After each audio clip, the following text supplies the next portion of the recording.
Okay. Sir ஆடியோப்ல இருக்கா? Check பண்ணுங்க. Clear? Okay sir. இப்போ வந்து என்ன பார்க்க போறோம்னா, லாஸ்ட்டா ஸ்டாட்டிக் ஃபார்முலா பார்த்து முடிச்சிருக்கோம். டைனமிக் ஃபார்முலாலருந்து ஸ்டார்ட் பண்ணணும். டைனமிக் ஃபார்முலா வந்து இம்பார்ட்டன்ட் எக்ஸாம் பாயிண்ட் வரும்னு சொல்லியிருப்பேன். சரி ஓகே. எழுதுங்க. 2ன்னு போடுங்க. Dynamic formula.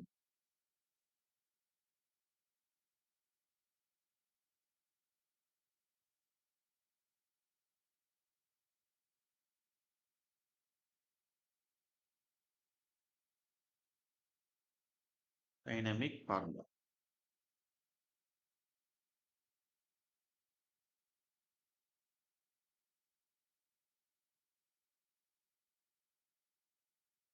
இதுக்கு பயன்படுத்துறோம்னா, எதுக்கு பயன்படுத்துறோம் அப்படின்னா, ஒன்லி ஃபிரிக்ஷனல் ஃபைல்.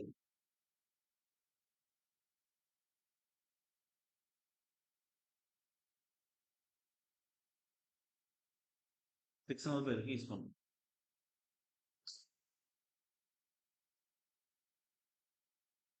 எழுதிக்கிடுங்க. ஏ ஃபர்ஸ்ட். ஏ என்ன அப்படின்னா, இந்த டைனமிக் ஃபார்முலால மொத்தம் 2 வகையான ஃபார்முலா இருக்கு. அதுல அவங்க எக்ஸாம்ல அதிகம் கேட்கறது இன்ஜினியரிங் நியூஸ் ரெக்கார்ட் ஃபார்முலான்னு சொல்லுவாங்க. அதுதான் அதிகம் டைம் கேட்கறான். டைனமிக் ஃபார்முலா கேட்கறான்னு சொன்னேன். அதுல இன்ஜினியரிங் ஃபார்முலா தான் அதிகம் கேட்கறான். இன்ஜினியரிங் நியூஸ் ரெக்கார்ட் ஃபார்முலான்னு சொல்லுவாங்க அது பேரு. ஃபர்ஸ்ட் அதான். Engineering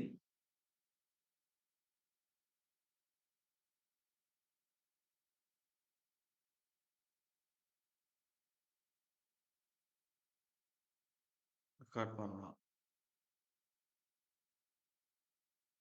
okay. இதுல Q ultimate is equal to W into H வகுத்தல் S plus C. இது காமன் ஃபார்முலா. இப்ப எனக்கு Q அல்டிமேட்ட நான் Q சேப் ஆக்கணும் அப்படின்னா ஃபேக்டர் ஆஃப் சேஃப்டி சேர்க்கணும். அப்ப என்ன செய்யணும்? ஆல்ரெடி இருக்கக்கூடிய Q அல்டிமேட் ஃபார்முலாவ ஃபேக்டர் ஆஃப் சேஃப்டி போட்டு டிவைட் பண்ணணும். அப்ப இதுதான் ஃபைனல் ஃபார்முலா. அப்ப Q safe equal to WH வகுத்தல் FP into open bracket S plus C தான் ஃபைனல் ஃபார்முலா. இதுதான் நீங்க மனப்பாடம் பண்ணணும். Exam point of problem formulas கேட்குறது இதுதான். அப்ப நார்மலா இப்ப ஃபைல் தானே பார்க்குறோம். ஃபைல் ஃபவுண்டேஷன் தானே. இப்ப ஃபைல் ஃபவுண்டேஷன் இந்த Fக்கு பதிலா நீங்க R மனப்பாடமா வச்சுக்கணும். ஏன் அப்படின்னா, factor of safety of pile. இது இந்த டாபிக்கே ஃபைல் தான். இப்ப factor of safety of pile foundation or pile is equal to 6. அப்ப 6க்கு தான் நீங்க மனப்பாடமா வச்சுக்கணும். அதுக்கடுத்து, அதாவது நமக்கு ப்ராப்ளம் கேட்கல, ஜஸ்ட் ஃபார்முலா கேட்டிருக்கான் அப்படின்னா, W இன்டு H வகுத்தல் F into S plus CA உங்களுக்கு என்ன? Fக்கு பதிலா R into S plus C அப்படின்னு குடுத்துருக்கோம். ப்ராப்ளம் தான் இங்க அதிகம் கேட்கறான். அப்படிங்கும்போது, ஒரே ப்ராப்ளத்தோட ரிப்பீட்டடா அவன் அத்தன டைம் கேட்டிருக்கான். இந்த மாடல்ல. அப்ப W இன்டு H வகுத்தல் Fங்கிறது என்னன்னு தெரிஞ்சுக்கணும். அவன் குடுக்க மாட்டான். ரைட் ஓடுது 6. அதே மாரி Cங்கிறது அவன் குடுக்க மாட்டான். நம்ம தெரிஞ்சு வச்சுக்கணும். 2 வகையான ஹேமர் டைப் இருக்கும். டிராப் ஹேமருக்கு 2.5 சென்டிமீட்டர். அதே ஸ்டீம் ஹேமருக்கு 0.25 சென்டிமீட்டர்.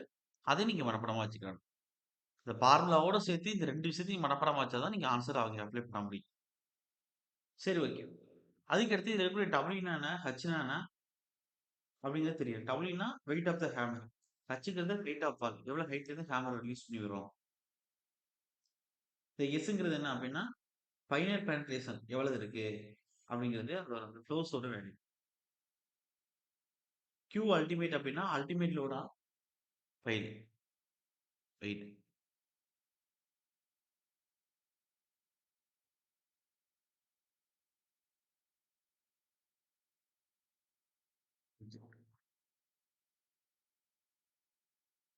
ஓகே. இப்ப வேர்ன்னு போட்டு எழுதிக்கிறேங்க. வேர்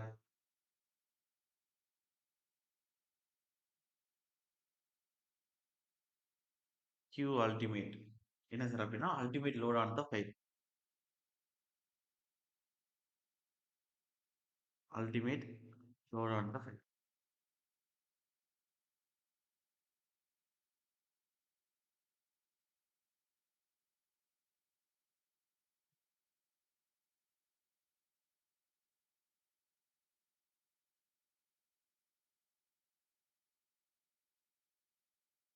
கியூ சேவ் அளவுக்குள் load on the file.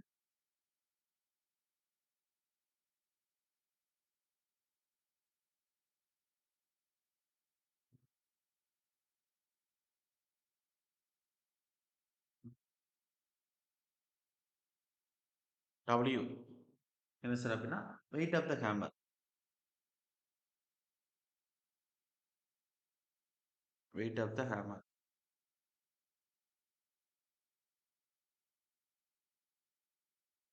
H என்ன அப்படின்னா height of R.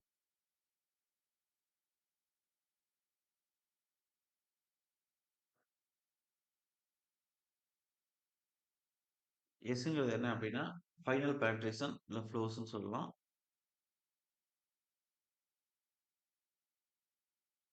Final penetration எழுதிக்கிறேங்க. அதுக்கடுத்து சி வெரி வெரி இம்பார்ட்டன்ட். நீங்க மனப்பாடம் பண்ண வேண்டிய விஷயம் இங்கேயும் இருக்கு.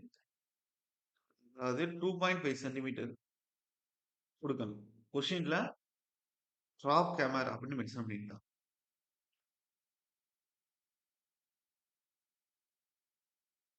இல்ல 0.25 சென்டிமீட்டர்னு மென்ஷன் பண்ணலாம். உங்களுடைய கொஸ்டின்ல ஸ்டீம் கேமர் அப்படின்னு மென்ஷன் பண்ணியிருந்தான். இந்த ரெண்டு விஷயத்துல கவனமா இருக்கணும்.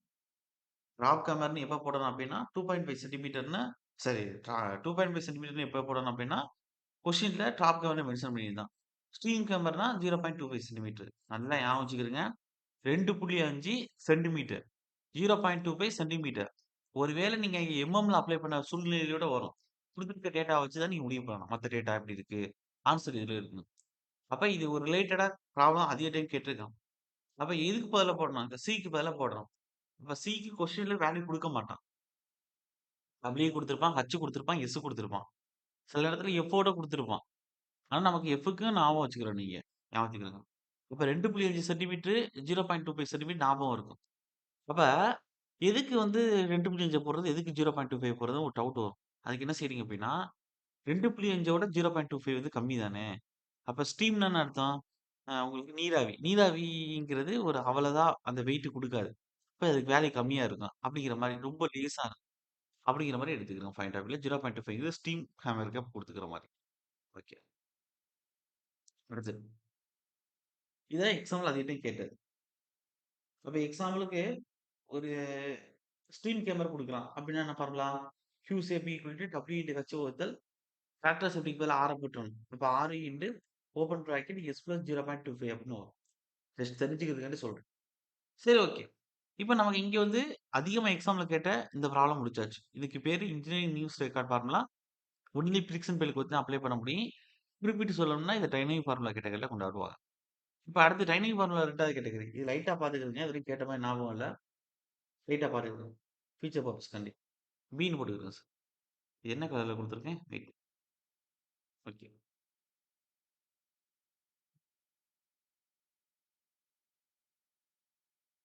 சார் ஏன்னு குடுத்துருக்கோம்.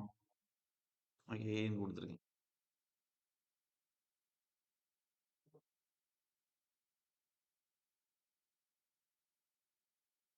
Bன்னு எழுதிக்கிறேங்க.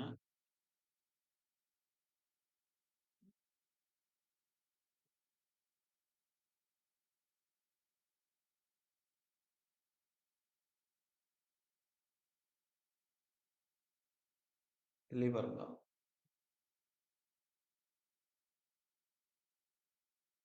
Q ultimate is equal to NH W into H eta P அது NH தான் eta. Eta H eta P வகுத்தல் S plus C by 2. அப்ப eta H eta P mention பண்ணிட்டு W into H வகுத்தல் S plus C by 2. வேர்ன்னு போட்டு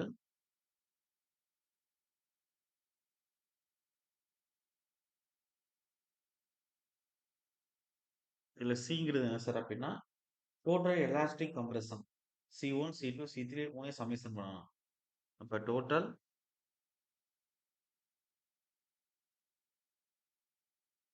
elastic compression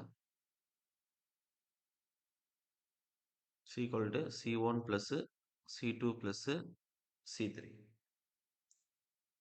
அதுக்கடுத்து C1னா என்ன அப்படின்னா கம்ப்ரசிவ் ஆஃப் டோடி அண்ட் பேக்கிங்.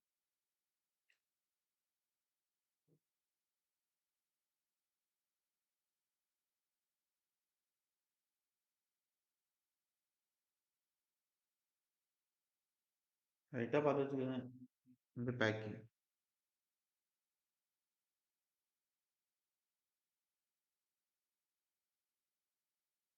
C2ங்கிறது என்ன அப்படின்னா கம்ப்ரசிவ் ஆஃப் ஃபைல்.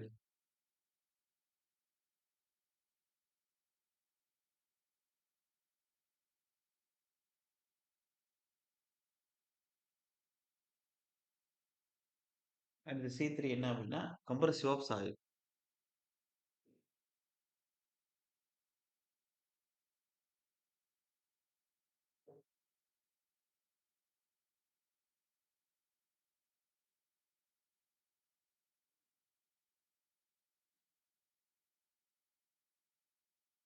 இது ஈட்டா வச்சுன்னு போட்டுக்கிறோங்க. இது என்ன சொல்லுவாங்கன்னா hammer efficiency.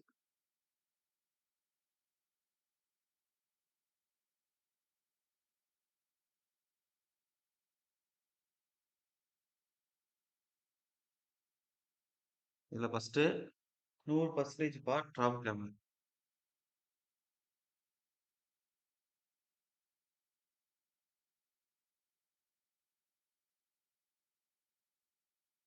Sixty 5% of for double acting hammer கொடுப்பாங்க. ஆனால் லைட்டா நோட்ஸ் பார்த்து வச்சுக்கிறேங்க, எழுதி வச்சுக்கிறேங்க. போகும்போது லைட்டா ஃபார்முலா பார்த்துட்டு வாட் இஸ் வாட்டுங்கிற மாதிரி பார்த்துட்டு இருப்போம்.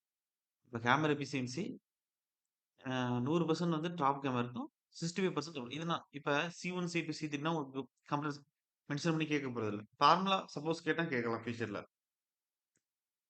டோட்டல் எலாஸ்டிக் கம்ப்ரஷன் எப்படி இருக்கும் அப்படின்னு வேணா சப்போஸ் கேட்டாலும் கேட்கலாம். அதுக்கடுத்து ஹேமர் எஃபிஷியன்சி லைட்டா கேட்க வாய்ப்பு இருக்கு ஃபியூச்சர் பர்பஸ்க்கு. டாப் கேமராக்கு எவ்வளவு ஹேமர் எஃபிஷியன்சி இருக்கும்? 100%. டபுள் ஆக்டிங்கு 65% அப்படின்னு. அப்போ for double acting hammer 65%.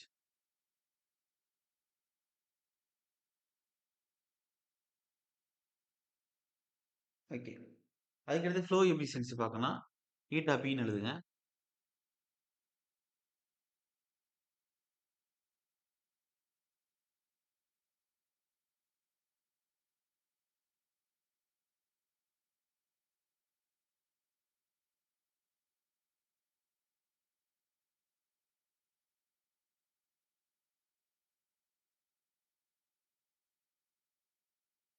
Wait of hammer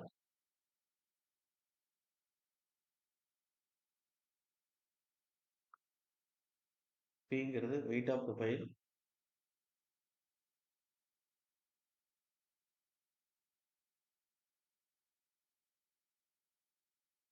இங்கிறது coefficient of file.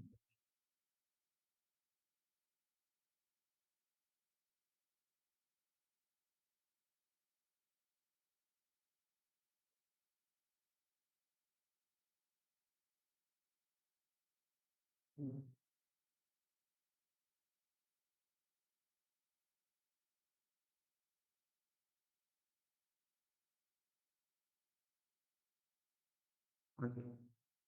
இப்போ அடுத்தது எழுதிக்கிறேன் சார். 2 கேஸ் கொடுத்து ஃபார்முலா ஜஸ்ட் ஃபார்முலா தான்.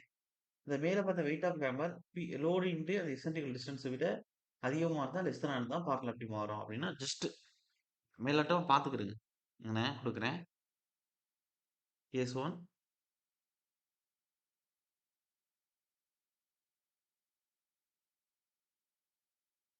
the weight of the pile தான் P. அது எவ்வளவு வந்து தூரம் தள்ளி இருக்குதா கோஎஃபிஷியன்ட் ஆஃப் ஃபைல் ன்னு சொல்லுவோம். அது W வந்து P இன்டு E விட அதிகமா இருக்கும். வெயிட் ஆஃப் த ஃபைலையும் கோஎஃபிஷியன்ட் ஆஃப் ஃபைலையும் விட தள்ளி இருக்கு. அது மாதிரி. நம்ம அங்கே பேசும்போது லோட் இன்டு எசென்ட்ரிக்கல் டிஸ்டன்ஸ் பேசுவோம் அதே தான். அப்ப W வந்து கிட்டதான் இருக்கு. இது P இன்டு E. Pங்கிறது வெயிட் ஆஃப் த ஃபைல், Eங்கிறது கோஎஃபிஷியன்ட் ஆஃப் ஃபைல். அதை விட அதிகமா இருக்கு அப்படின்னா மேல உள்ள ஃப்ளோ எஃபிஷியன்சிக்கான ஃபார்முலா நான் கொடுத்துருக்கேனே. சரி கொடுக்கல சாரி. இங்கே தான் வரணும்.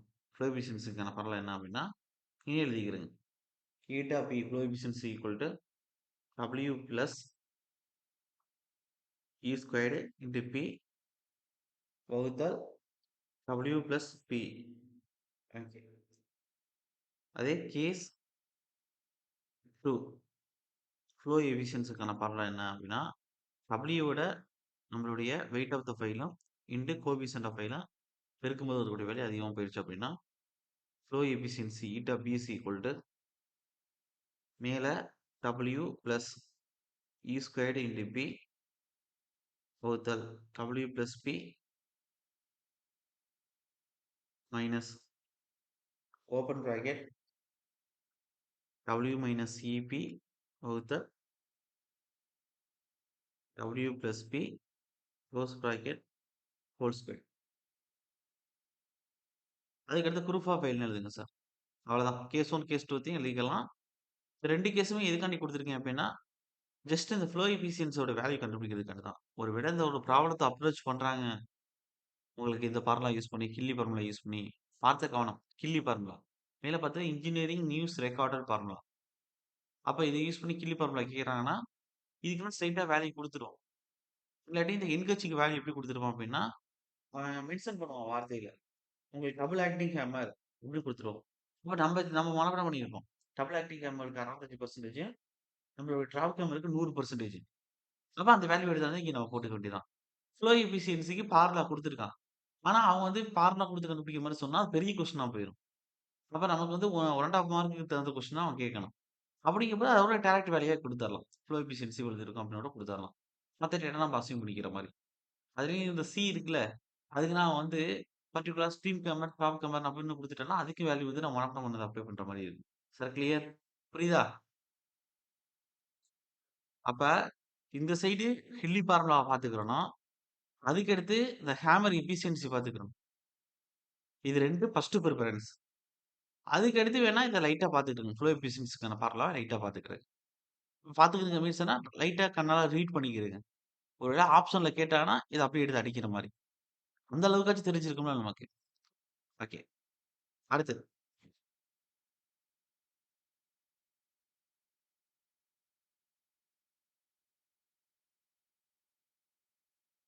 எழுதிக்கிறேங்க. அடுத்து என்ன சார்னா ப்ரூஃப் ஆஃப் ஃபைல். மினிமம் எத்தனை நம்பர் ஆஃப் ஃபைல் இருக்குன்னு சார்னா 3 ஃபைல் இருக்கு. இப்போ இதான் கிரவுண்ட் லெவல். ஃபைல் வரிசையாக அடிச்சு வைக்கணும். அடிச்சு வைக்கிறோம். இப்போ வந்து உங்களுக்கு வந்து எத்தனை ஃபைல் அடிக்கணும் அப்படின்னா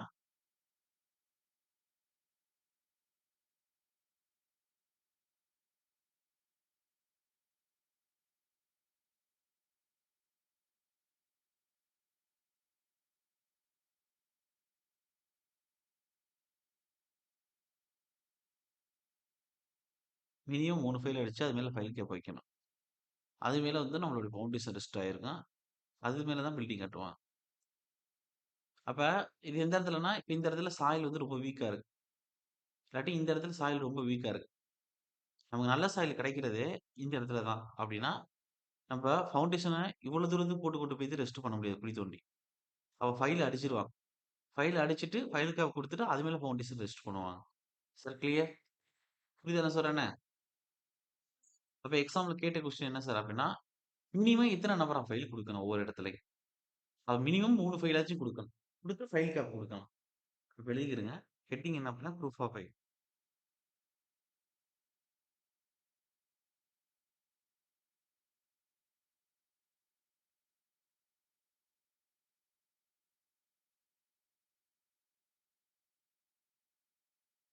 for a pile for a pile cap is equal to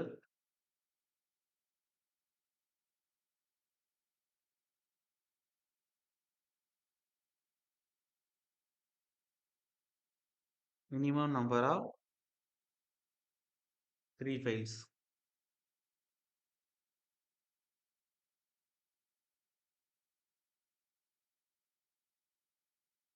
file கேப்ங்கிறது மேல குடுக்கக்கூடிய ஒரு பிளேட் மாரி.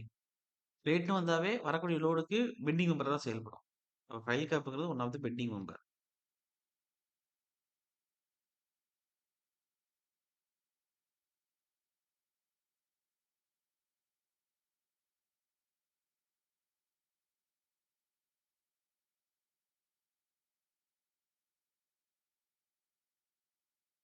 ஃபைல் கேப் போட்டுட்டு ஃபைல் போட்டு அது மேல தான் ஃபைல் கேப் வைக்கணும். படம் நீட்டா வரணுங்கிறதுக்காண்டி ஓரளவுக்கு நான் வந்து ஃபர்ஸ்ட்டு வந்து மேல வந்து ஃபைல் கேப் குடுக்குறேன்.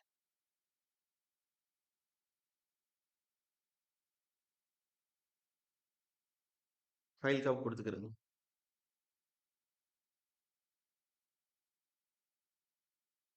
இப்ப நம்ம ஃபைல் வரையிறோம்.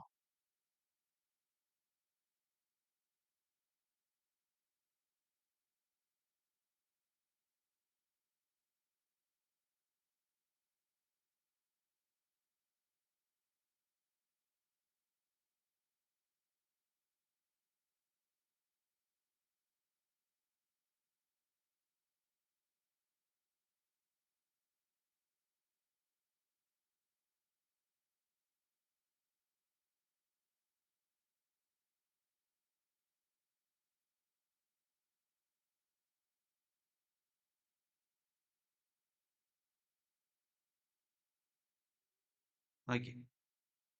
அப்ப இது 3 மினிமம் நம்பர் 3 ஃபைல் குடுத்துருக்கோம். அது மேல ஃபைல் கேப் வச்சிருக்கோம். இது மேல தான் ஃபூட்டிங் ரெஸ்ட் பண்ணணும். அப்ப இது ஃபைல் கேப். ஓகே. அதுக்கடுத்து கீ கீழ இந்த பிரஷர் பல்ப்லாம் குடுக்கணும். அதனால நான் இங்க பேசல. அது தனியா நான் பேசிக்கிறேன். சரி ஓகே. இந்த அளவுக்கு இருக்கு சார். இப்ப நான் குடுக்குறதெல்லாம் அப்படியே எழுதிக்கிறேங்க. பாயிண்ட் பாயிண்ட்டாவே நான் குடுக்குறேன். அப்ப ப்ரூஃப் ஆஃப் ஃபைல்ல எக்ஸாம்ல கேட்ட கொஸ்டின் இந்த இடத்துல 1 மினிமம் 3 நம்பர் ஃபைல் குடுக்கணும். அது எக்ஸாம்ல ஆல்ரெடி கேட்டாச்சு. இந்த ஃபைல் கேப் எப்படி செயல்படும்னா, பெண்டிங் மெம்பரா செயல்படும். அப்ஜெக்டிவ் புக்லயே கொஸ்டின் குடுத்துருப்பான். எக்ஸாம்ல கேட்ட மாரி ஞாபகம் இல்ல. இப்ப அடுத்து load capacity of pile group point பாயிண்ட்டா எழுதிக்கிறேங்க. அதாவது load capacity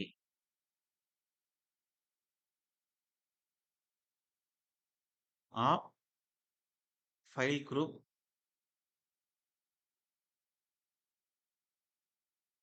is not necessary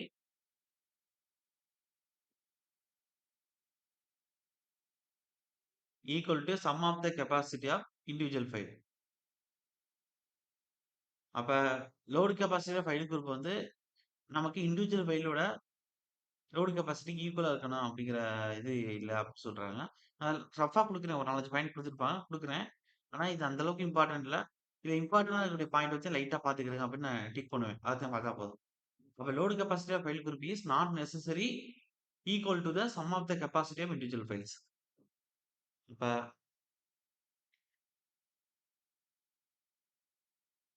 not necessary equal two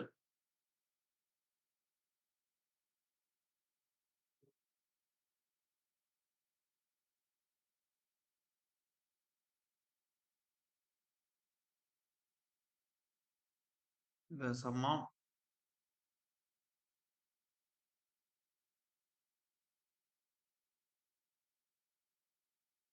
capacity of individual file.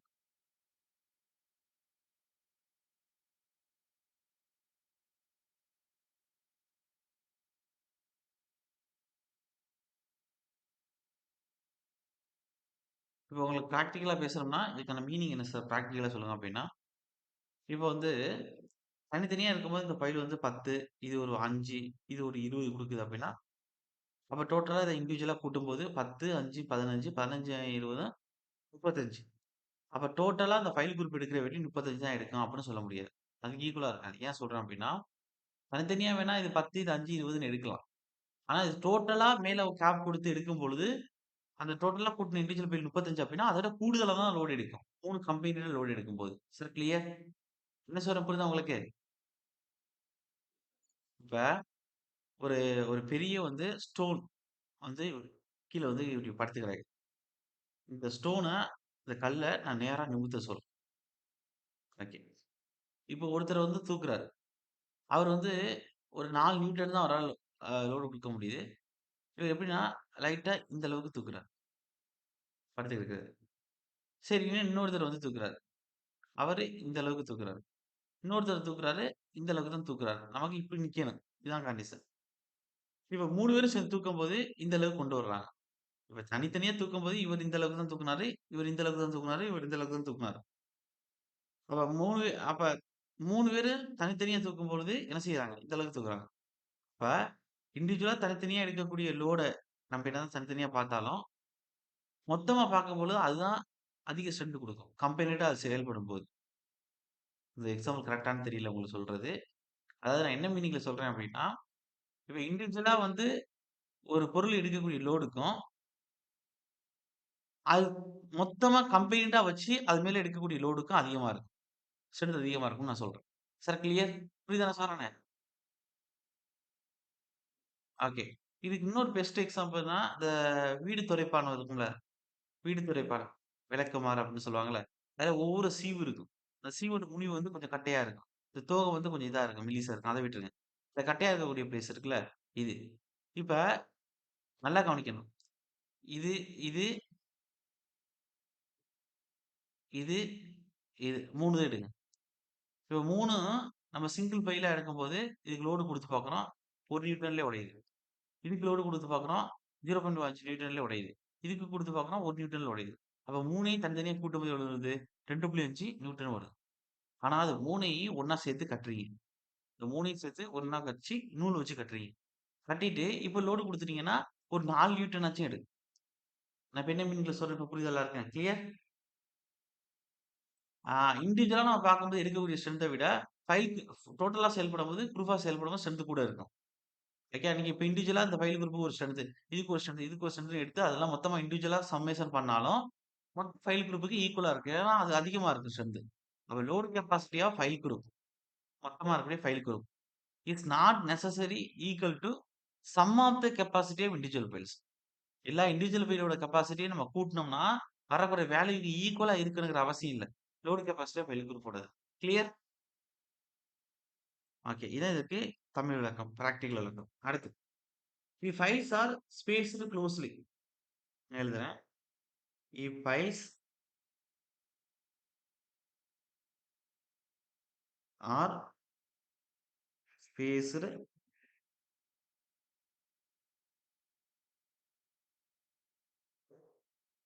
குளோஸ்லி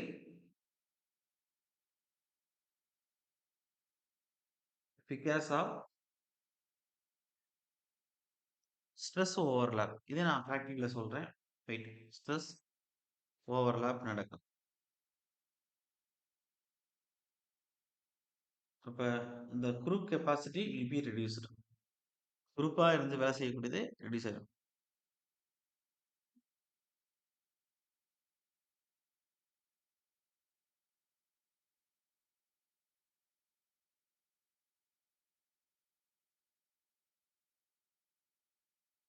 இப்ப ஒரு வண்டி இருக்கு. இந்த வண்டி நின்னு போச்சு. இத தள்ள சொல்றான். வண்டிக்கு பின்னாடிலேருந்து 2 கைய வச்சு தள்ளணும். ஓகே. ஆனா அது வந்து 2 கைய வச்சு தள்றதுக்கான இடம் 2 பேர் நின்னு தள்ளுற அளவுக்கு தான் இடம் இருக்கு. இந்த பிளேஸ்ல. இதுக்குள்ள 4 பேர் நின்னு தள்ளுறாங்க அப்டின்னா, இத ஒழுங்கா தள்ள முடியுமா? ஐ மீன் என்னன்னா 2 பேர் நிக்கிறதுக்கு தான் இடம் இருக்கு. 4 பேர்னா என்ன அர்த்தம்? ஒவ்வொருத்தவங்களும் அந்த அளவுக்கு ஒரு கைய வச்சு தள்ளிட்டு இருக்காங்கன்னு அர்த்தம். 4 பேர் நிக்கிறோம்னா அந்த இடத்துக்குள்ள அப்ப ஒவ்வொரு கையும் சைட் அப்டி திரும்புனாப்ல தானே நின்னு தள்ளணும். 2 கையையும் வச்சுக்கிட்டு முன்னாடி இப்டி அழுத்தி நம்ம பின்னாடி கால ஸ்டெபிலிட்டி பண்ணி குடுக்கக்கூடிய ஃபோர்ஸுக்கும், 4 பேர்னா ஒரு சைடாப்ல இப்டி திரும்பிக்கிட்டு ஒரு கைய வச்சு தள்ளுறதுக்கு வித்தியாசம் இருக்கா இல்லையா? என்ன சொல்ல புரியுதா எல்லாருக்கும்? இப்ப ஒண்ணுக்கு ஒண்ணு நெருக்கமா இருந்தாவே ஸ்ட்ரென்த் வந்து நம்ம அந்த அளவுக்கு குடுக்க முடியாது. அதேதான். ஃபைல நெருக்கமா குடுத்தோம் அப்டின்னா, இப்ப இந்த ஃபைல் அடிக்க அடிக்க இந்த இடத்துல இருக்கக்கூடிய சாயில் வந்து இருக்குல்ல, இந்த அளவுக்கு இருக்கும். ஸ்ட்ரெஸ் வந்து இந்த அளவுக்கு வந்து இதாயிருக்கும். இத பல்ப் ஸ்ட்ரெஸ் பல்ப்ன்னு சொல்லுவாங்க. இல்ல பிரஷர் பல்ப்ன்னு சொல்லுவாங்க. இல்ல ஐசோபார்ன்னு சொல்லுவாங்க. Vertical stress distribution, soil stress டிஸ்ட்ரிபியூஷன்லயே கலந்துருக்கும். அப்ப இது வந்து ஐசோபார்ன்னு சொல்லுவாங்க. ஆர் பிரஷர் பல்ப் அப்டின்னு சொல்லுவாங்க. Pressure bulb. இது வந்து இங்க குடுக்கக்கூடிய ஃபைலோட அதிர்வுக்கு தகுந்த மாரி இதுக்குள்ள இப்டி இருக்கும் சாயில். பிரஷர் பல்ப் கிரியேட் ஆகும். இத பக்கத்துல குடுத்தோம்னா, ஒண்ணோட பிரஷர் பல்ப் இன்னொரு பிரஷர் பல்ப்ல இந்த லோடு அடிக்கக்கூடிய லோடும் இதுல வந்து அதிர்வு ஏற்படும். என்ன சொல்றேன் புரியுதா உங்களுக்கு? கிளியர்? அப்ப அததான் குடுத்துருக்காங்க. அப்ப இது அதிர்வு ஏற்படுது அப்டின்னா, டோட்டலா நம்ம என்ன நோக்கத்துக்காண்டி குடுத்தோமோ, ஃபைல் குரூப் எஃபிஷியன்சி ஒரு 80% இருக்கு அப்டின்னா, 80லேருந்து ஒரு 60% ரெட்யூஸ் ஆயிரும். இப்டி ஸ்ட்ரெஸ் ஓவர்லேப் ஆனுச்சுன்னா, கீழ உள்ள பிரஷர் பல்ப் வந்து ஓவர்லேப் ஆனுச்சுன்னா. அப்ப அந்த ஃபைல் ஆர் ஸ்பேஸ்டு குளோஸ்லி. நீங்க வந்து க்ளோஸ்டா ஸ்பேஸ் பண்றீங்க. ஐ மீன் ஸ்பேஸ் கம்மியா பக்கத்து பக்கத்துல குடுத்துருக்கீங்க அப்டின்னா, பிகாஸ் ஆஃப் ஸ்ட்ரெஸ் ஓவர்லேப் நடக்கும். அப்ப the group capacity will be reduced. Sir clear? எல்லாருக்கும் புரியுதா? அப்ப ஸ்ட்ரெஸ் ஓவர்லேப்ங்கிறது இவைங்க தான். இப்படி பிரஷர் பல்ப் வந்து ஒண்ணுக்கு ஒண்ணு இப்படி ஆகுது. அப்ப இதுக்கு தான் ஸ்ட்ரெஸ் ஓவர்லேப். ஓகே. அடுத்து 3வது பாயிண்ட். 2 தானே குடுத்துருக்கேன். ஓகே. 3வது பாயிண்ட் என்ன அப்படின்னா, there is no reduction due to grouping occur at end bearing fail. அதாவது நம்ம குரூப்பா குடுத்தாலும், கீழ இருக்கக்கூடிய எண்ட் பீரிங்கோட அளவு வந்து ரிடக்ஷன் நடக்காது. எண்ட் பீரிங்ன்னா, இந்த பாட்டம்ல நம்ம ஒரு குச்சி அடிக்கிறோம் அப்படின்னா, அதுல பாட்டம் இருக்கும்ல, எர்த் சர்ஃபேஸ்ல பெனெட்ரேட் ஆயிட்டு போகும்ல, அந்த இடத்துல ஏற்படக்கூடிய அந்த ஃபோர்ஸ் தான் எண்ட் பியரிங் அப்படின்னு சொல்லுவோம். Resisting force. அப்ப the there is no reduction.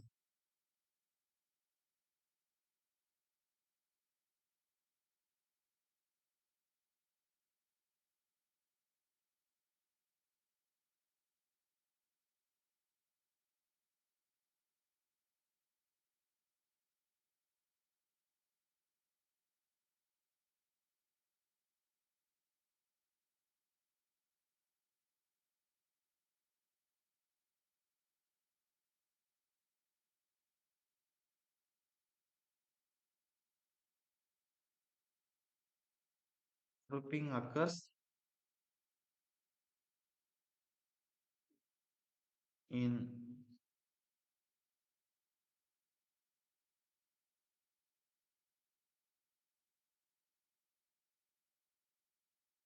End bearing.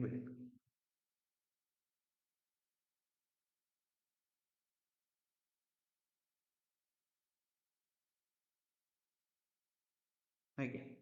அப்ப நம்மளுடைய குரூப்பா அக்கர் ஆகும்போது, கீழ உள்ள எண்ட் பியரிங்ல வந்து எந்த பிரச்சனையும் இருக்காது அப்படின்னு சொல்றாங்க. அடுத்து அடுத்து for combined end bearing and friction pile, only the load carrying capacity of the friction portion is reduced. அப்ப மேல வந்து நம்ம சொல்லியிருப்போம். ஃபிரிக்ஷன் ஸ்ட்ரெஸ்ஸோட நம்மளோட ஃபிரிக்ஷன் லோட விட எண்ட் பியரிங் லோட் அதிகமா இருந்துச்சுன்னா, அது எண்ட் பியரிங் ஃபெயில் அப்படின்னு சொல்லுவோம். இல்ல எண்ட் பியரிங் லோட விட ஃபிரிக்ஷன் லோட் வந்து அதிகமா இருக்கு அப்படின்னா, QS அதிகமா இருக்கு அப்படின்னா, அது ஃபிரிக்ஷன் ஃபெயில் அப்படின்னு சொல்லுவோம்னு சொன்னேன். இல்ல ஃப்ளோட்டிங் ஃபெயில்ன்னு சொல்லுவோம்னு சொல்லியிருந்தேன். அப்ப இது 2மே வர்ற மாரி இருக்கு அப்படின்னா, அந்த கீழ இருக்கக்கூடிய எண்ட் பியரிங்கோட போர்ஷன் தான் அதிக ஸ்ட்ரென்த் இருக்கிற மாரி இருக்கு. அந்த ஃபிரிக்ஷன் போர்ஷன், ஸ்கின் போர்ஷன் வந்து கொஞ்சம் கொஞ்சமா ரெட்யூஸ் ஆகும். ஏன்னா நம்ம இப்போ குச்சிய மேல வச்சு அடிக்க, அடிக்க, அடிக்க நம்ம ஃபோர்ஸ் அதிகமா குடுக்கும்போது இந்த குச்சி பெனட்ரேட் ஆகி கீழ இறங்கிக்கிட்டு தான் இருக்கும். குறிப்பிட்ட அளவு. அப்ப எழுதிக்கிறங்க. For combined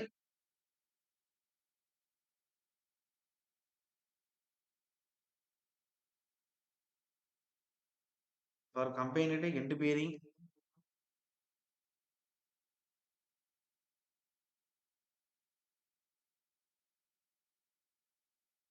and friction file,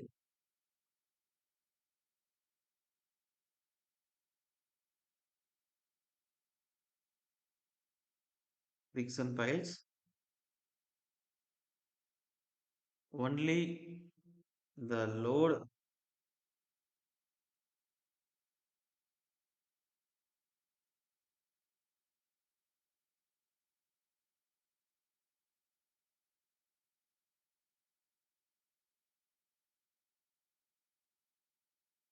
load carrying capacity of the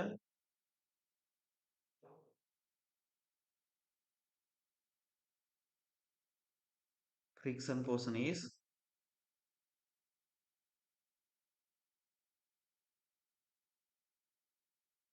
reduced. அதுக்கு எழுதிக்கிறங்க. அப்ப a method of estimating the bearing capacity of group of friction file is to multiply the quantity. இப்ப எப்படி சொல்றது அப்படின்னா, இப்ப எத்தனை போட்டிருக்கோமோ அத்தனை மாரி கீழ ஃபார்முலா குடுப்பேன். டெஸ்டிங் வந்து நான் எழுதிக்கிறேன். நான் கீழ குடுப்பேன். அதாவது ஃபைல் குரூப்போட எஃபிஷியன்சி. இந்த கீழ குடுக்கக்கூடிய ஃபார்முலாஸ் எல்லாமே இம்பார்ட்டன்ட் தான். QUG equal to N into Q ultimate into eta G. அப்ப ஈட்டா ஜின்னா அந்த QUG வகுத்தல் N இன்டு Q அல்டிமேட். அப்ப ப்ரூஃப் ஆஃப் ஃபைலோட efficiency divided by number of piles into single ஃபைலோட அல்டிமேட் லோட் அப்படின்னா குடுப்பேன். ஆனா வெரி வெரி இம்பார்ட்டன்ட். அதோட சின்ன கொஞ்சம் இதுதான். ஆரம்ப நிலை தான் இந்த டெஃபினேஷன் எழுதிக்கிறீங்க. அடுத்து அதான் கொடுக்க போறேன். அதாவது the method of estimating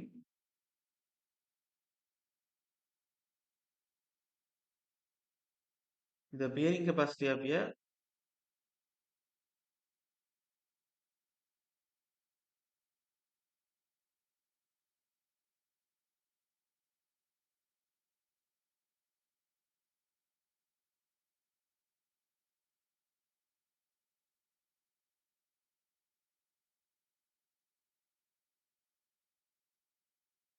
capacity of a group of friction pile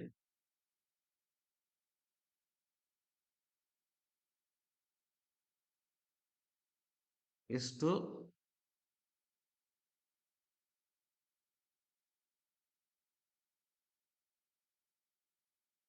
multiply the quantity அதாவது n into QUG group of file ஓட load into n அப்ப multiply the quantity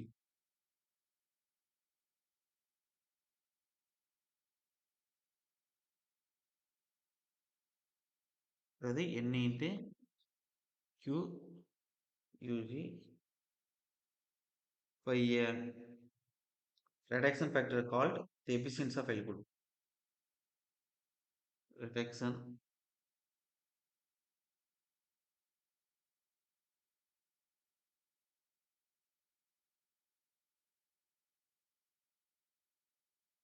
called the efficiency of file group.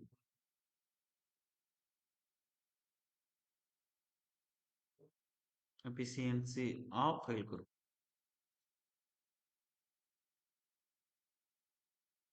Okay. அதுக்கடுத்து efficiency of pile group வந்து தெரிஞ்சுக்கிறேங்க.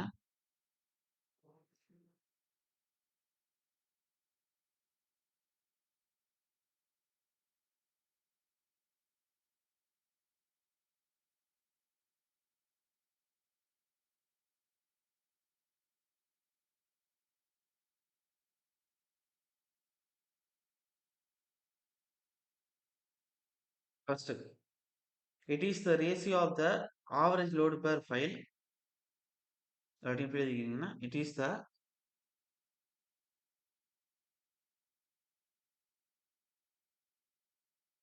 ratio of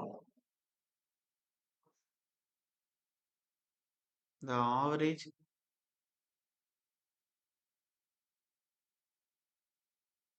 load per file in the group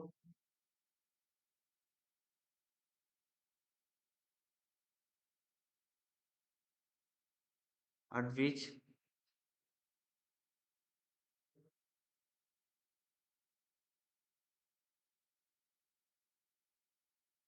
failure occurs. Failure occurs to ultimate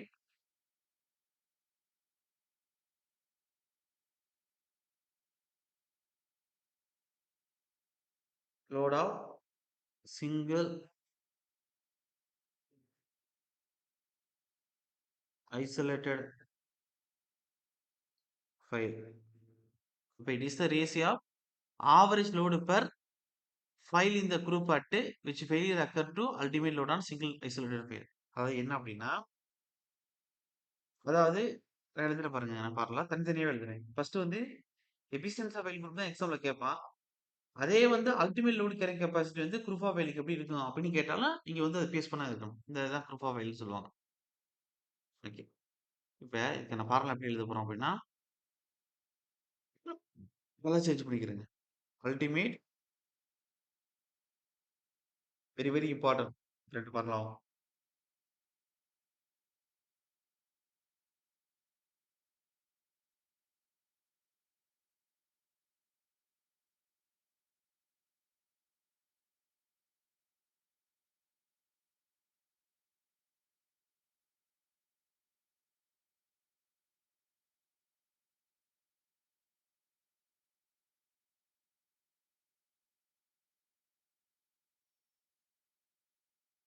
இப்போ ultimate load carrying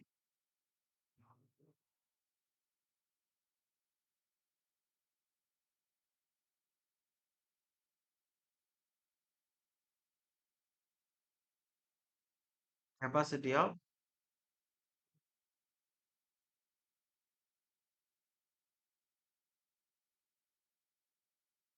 proof of ஃபைல்னு போடுங்க. அப்போ QUG equal to n into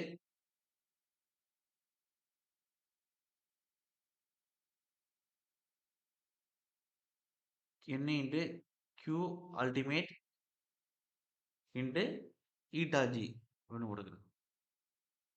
அப்போ proof of ஃபைலோட load carrying capacity QUG equal to number of piles என்ன, அந்த ஃபைலோட ultimate load Q ultimate into ஃபைலோட ப்ரூஃப் எஃபிஷியன்சி ஈட்டா ஜி. இப்போ இந்த பார்முலா எக்ஸாம்பிள் கேட்டிருக்கான், ப்ரூஃப் எஃபிஷியன்சி கேட்டிருக்கான். இந்த பார்முலா தெரிஞ்சா அது கொண்டு வந்துடலாம். என்ன அப்படின்னா இதோட ஃபைல் குரூப்போட எஃபிஷியன்சி என்ன, ஈட்டா ஜி தானே. இவனை வந்து இங்கிட்ட வைங்க, பெருக்கல்ல உள்ள n இன்டு Q அல்டிமேட் இங்கிட்டு போனா பௌத்தில் வந்துடும். இந்த பார்முலா தான் அடுத்தது. அடுத்து எஃபிஷியன்ஸா ஃபைல் குரூப்னு போடுங்க.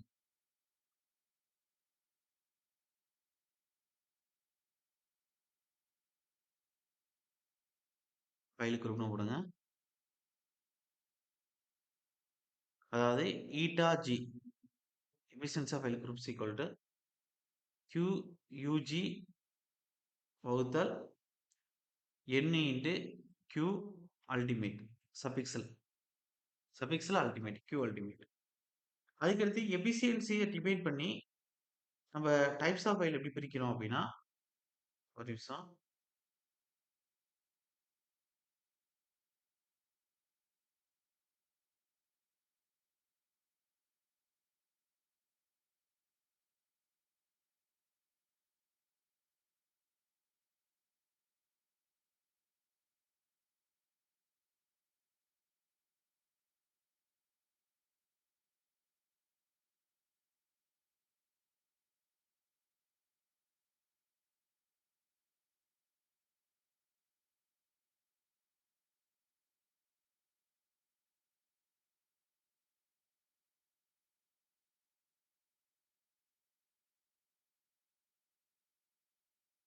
Okay, எழுதிக்கிறேங்க.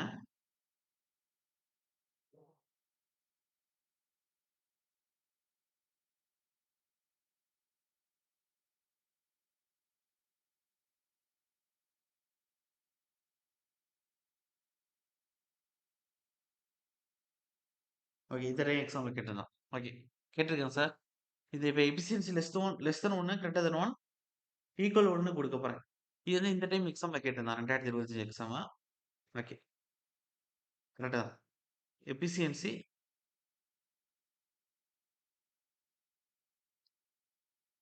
Eta G efficiency depends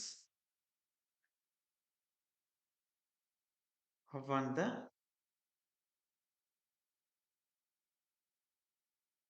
spacing of files and type of files. ஓகே, ஃபர்ஸ்ட் பார்க்கலாம் எழுதிடுறேன், அதுக்கு அடுத்து ஸ்டைல் டைப் எழுதுறேன். ஃபர்ஸ்ட் நம்மளுடைய Q அல்டிமேட்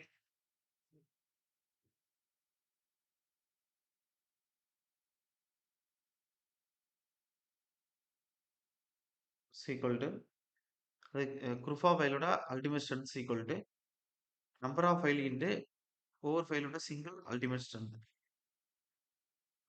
இது எப்போ சார் அப்படின்னா நம்மளுடைய குரூப் எஃபிஷியன்சி ஈக்குவல் டு 1 இருக்கும் பொழுது. இங்கே தான் விஷயமே. ஈக்குவல் டு 1 என்ன சைஸ் சார் வரும் அப்படின்னா 10 சாண்ட் வரும். 10 சாண்ட் வரும். ஓகே, 2025 இது ஓரியண்டா ஒரு விஷயம் கேட்டுதான், குரூப் எஃபிஷியன்சி தான் மென்ஷன் பண்ணியிருந்தான். அதுக்கடுத்து இங்கிட்ட எழுதிக்கிறேங்க, நம்மளுடைய Q சபிக்ஸில் UG சீக்வல் வராது, அதாவது இதை விட இது கரெக்டாக தான் இருக்கு. நம்ம ப்ரூஃபாக லோடு இருக்கிறத விட நமக்கு ஒவ்வொரு ஃபைலோட இண்டிவிஜுவல் லோடோட எத்தனை டைம்ஸ் இருக்கோ அதை பெருக்கணும்னா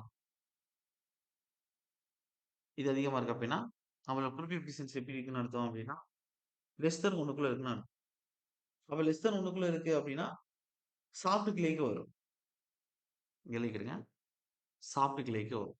சார் அவன் கேட்டிருக்கிறது, இந்த எஃபிஷியன்சி டைப்ப வச்சு என்ன இந்த சாயில் டைப் அப்படின்னு தான் கேட்டிருக்கான். டென்சன்ட்டா சாஃப்ட் கிளியர் தான். 2025 எக்ஸாம்ல.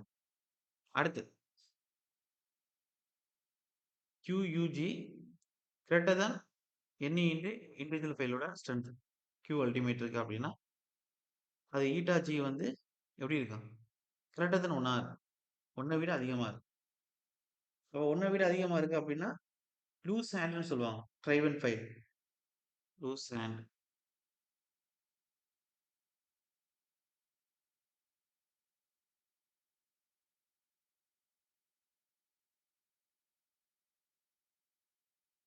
அப்ப இது மூலம் என்ன தெரியுது அப்படின்னா, அதாவது ஈட்டா G ஈக்குவல் டூ 1ன்னா டென்சன்.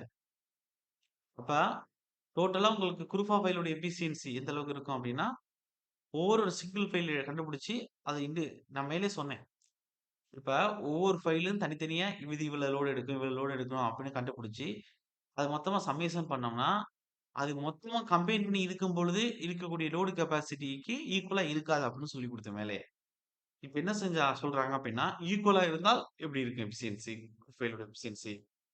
ஈக்குவலா இல்லாம டோட்டலா இருக்கக்கூடிய நம்பர் ஆஃப் வேல்யூ எடுக்கிறத விட, ஒவ்வொரு ஃபைலையும் கண்டுபிடிச்சு அது n டைம்ஸ் போடுறதுக்கு அதிகமா இருக்கு அப்படின்னா, அப்ப எஃபிஷியன்சி எப்படி இருக்கும்?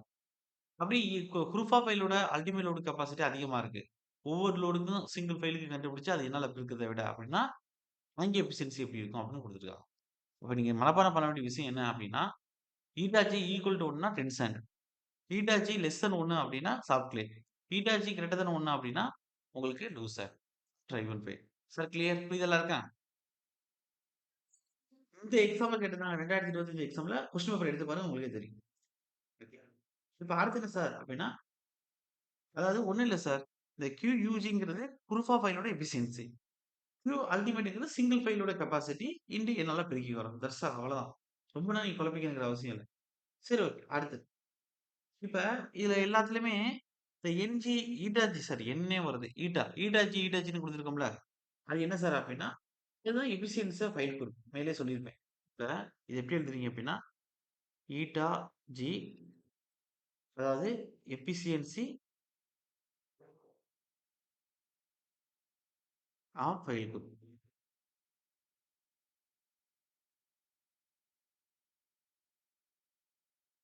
இப்ப it is used to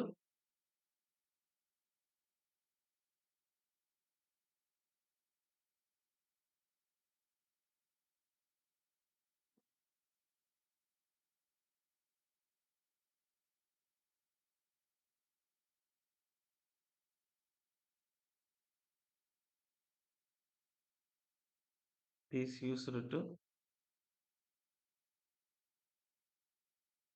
avoid the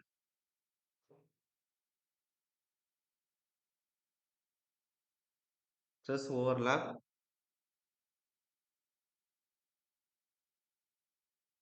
and it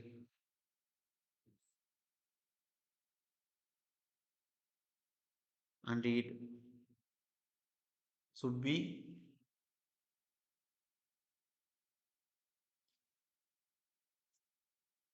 reduced by providing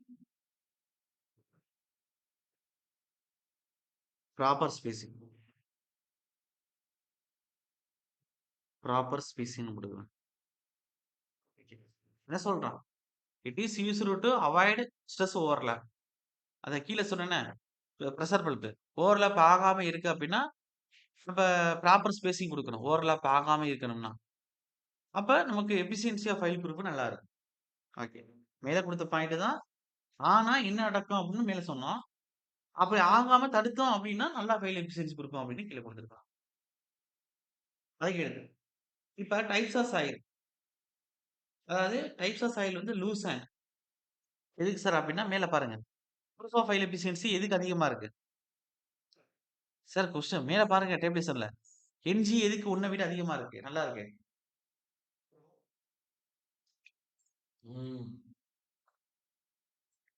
எக்ஸாம்ல கேட்பான். அப்ப டைப்ஸ் ஆஃப் சாயிலுக்கு எதுக்கு நல்லா இருக்கும் அப்படின்னா, லூஸ் சாண்டுக்கு. அதுல எப்படி மெத்தட் ஆஃப் இன்ஸ்டாலேஷன் பண்ணா ட்ரைவ் அண்ட் ஃபெயில். இப்படியே திருகி, திருகி, திருகி, திருகி இது பண்ணுவாங்கல்ல, அதான் driven pile. Spacing both ஃபெயிலுக்கு எப்படி இருக்கும்னா, ஆப்டிமல் ஸ்பேசிங் குடுக்கும். இப்ப எழுதிக்கிடுங்க. Types of soil. இப்ப நார்மலா உங்களுக்கே தெரியும் தானே சார்?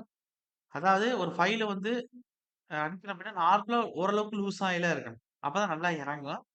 அதுக்கப்புறம் அதோட எஃபிஷியன்சி நல்லா இருக்கும்.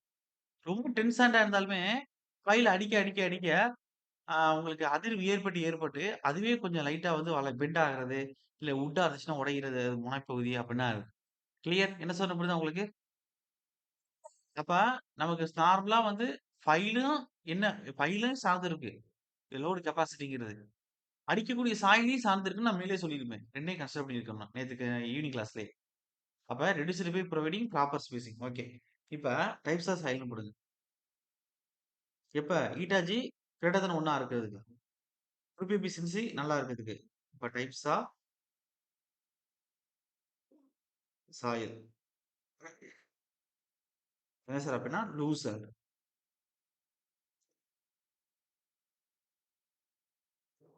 மெத்தட் ஆஃப் டிஸ்ரிலேஷன் போடுங்க.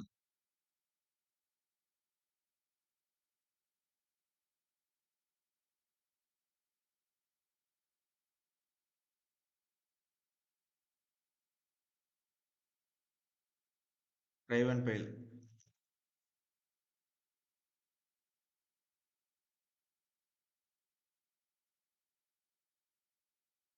அடுத்து spacing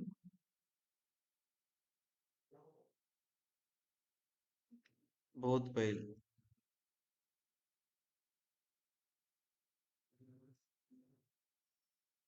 optimum spacing.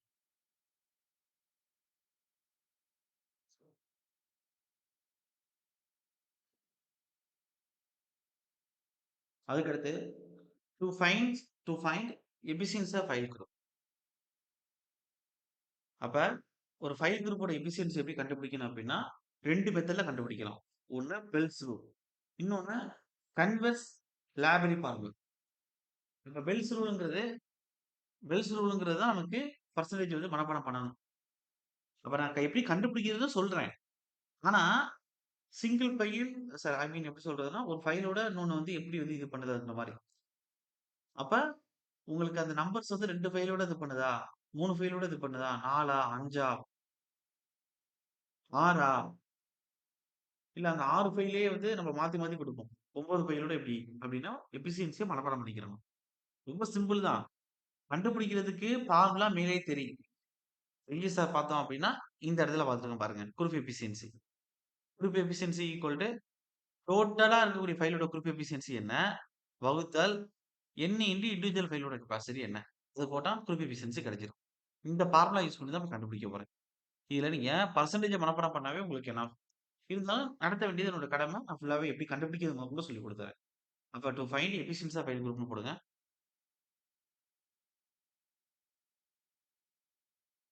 Two find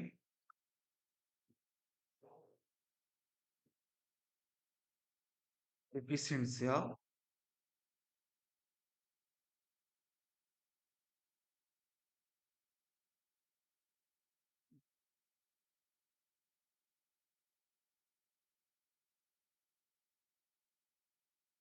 okay.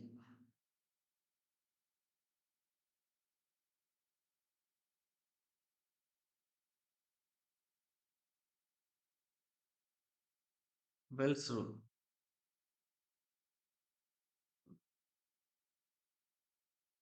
அதுக்கடுத்து பி எழுதிக்கிறேங்க. Converse Labarre formula.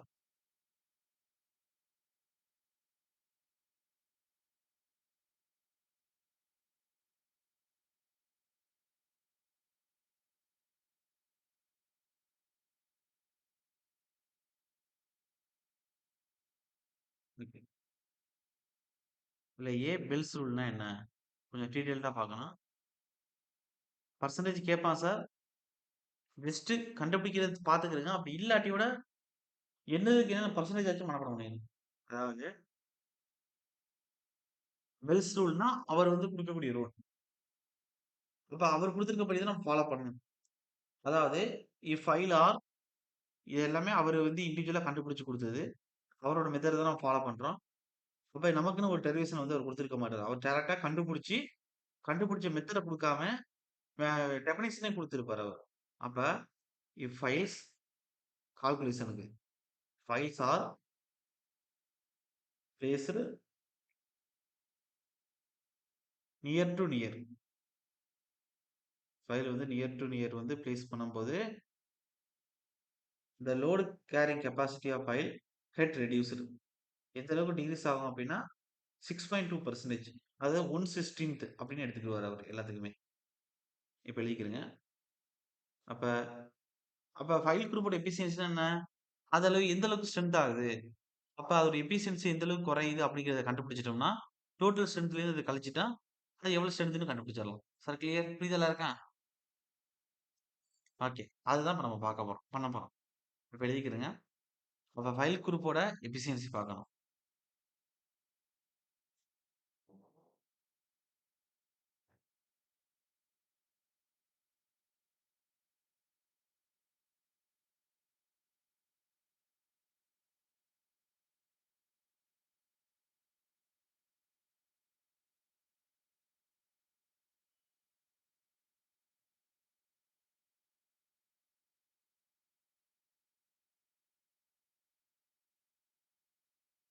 எழுதிக்கிறங்க. அப்ப piles are placed near to near the load carrying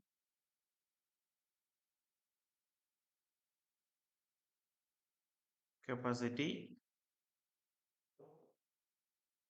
of file get reduced or decreased by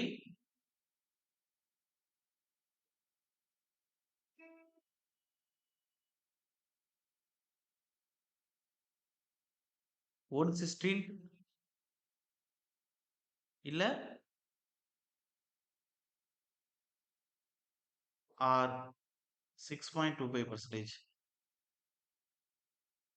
அப்ப நம்ம வந்து இங்க ஒரு ஃபைல் குடுக்குறோம். இங்க ஒரு ஃபைல் குடுக்குறோம். இந்த ஃபைல் வந்து இங்க ஓவர்லேப் ஆகுது அப்படின்னா, நமக்கு வந்து என்ன செய்யும்? எஃபிஷியன்சி ஆஃப் ஃபைல் வந்து ரெட்யூஸ் ஆகும்னு சொன்னேன். அப்ப எஃபிஷியன்சி ஆஃப் ஃபைல் வந்து ரெட்யூஸ் ஆகுது அப்படின்னா, நமக்கு வந்து நம்ம என்ன டார்கெட் பண்ணி ஸ்ட்ரென்த் எடுக்கிறதுக்காண்டி நம்ம குடுக்குறோமோ, அது வந்து கம்மியாகும். அப்ப எந்த அளவுக்கு நம்ம ஃபைல் வந்து ஸ்பேஸ் விட்டு குடுக்கணுமோ, அந்த அளவுக்கு குடுக்கணும் அப்படிங்கிறது நம்ம கான்செப்ட். இப்ப இவரு என்ன செஞ்சிருப்பாரு அப்படின்னா, ஃபைல் குரூப்போட எஃபிஷியன்சி எப்படி கண்டுபிடிக்கணும் அப்படின்னு சொல்லியிருப்பாரு.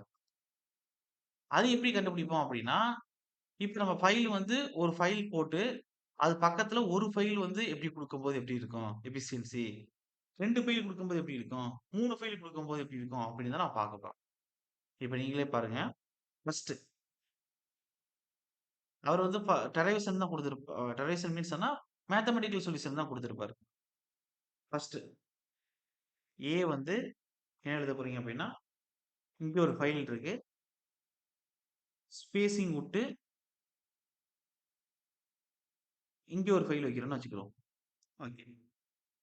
அப்ப இதோட எஃபிஷியன்சி என்ன அப்படின்னா எஃபிஷியன்சி என்ன அப்படின்னா,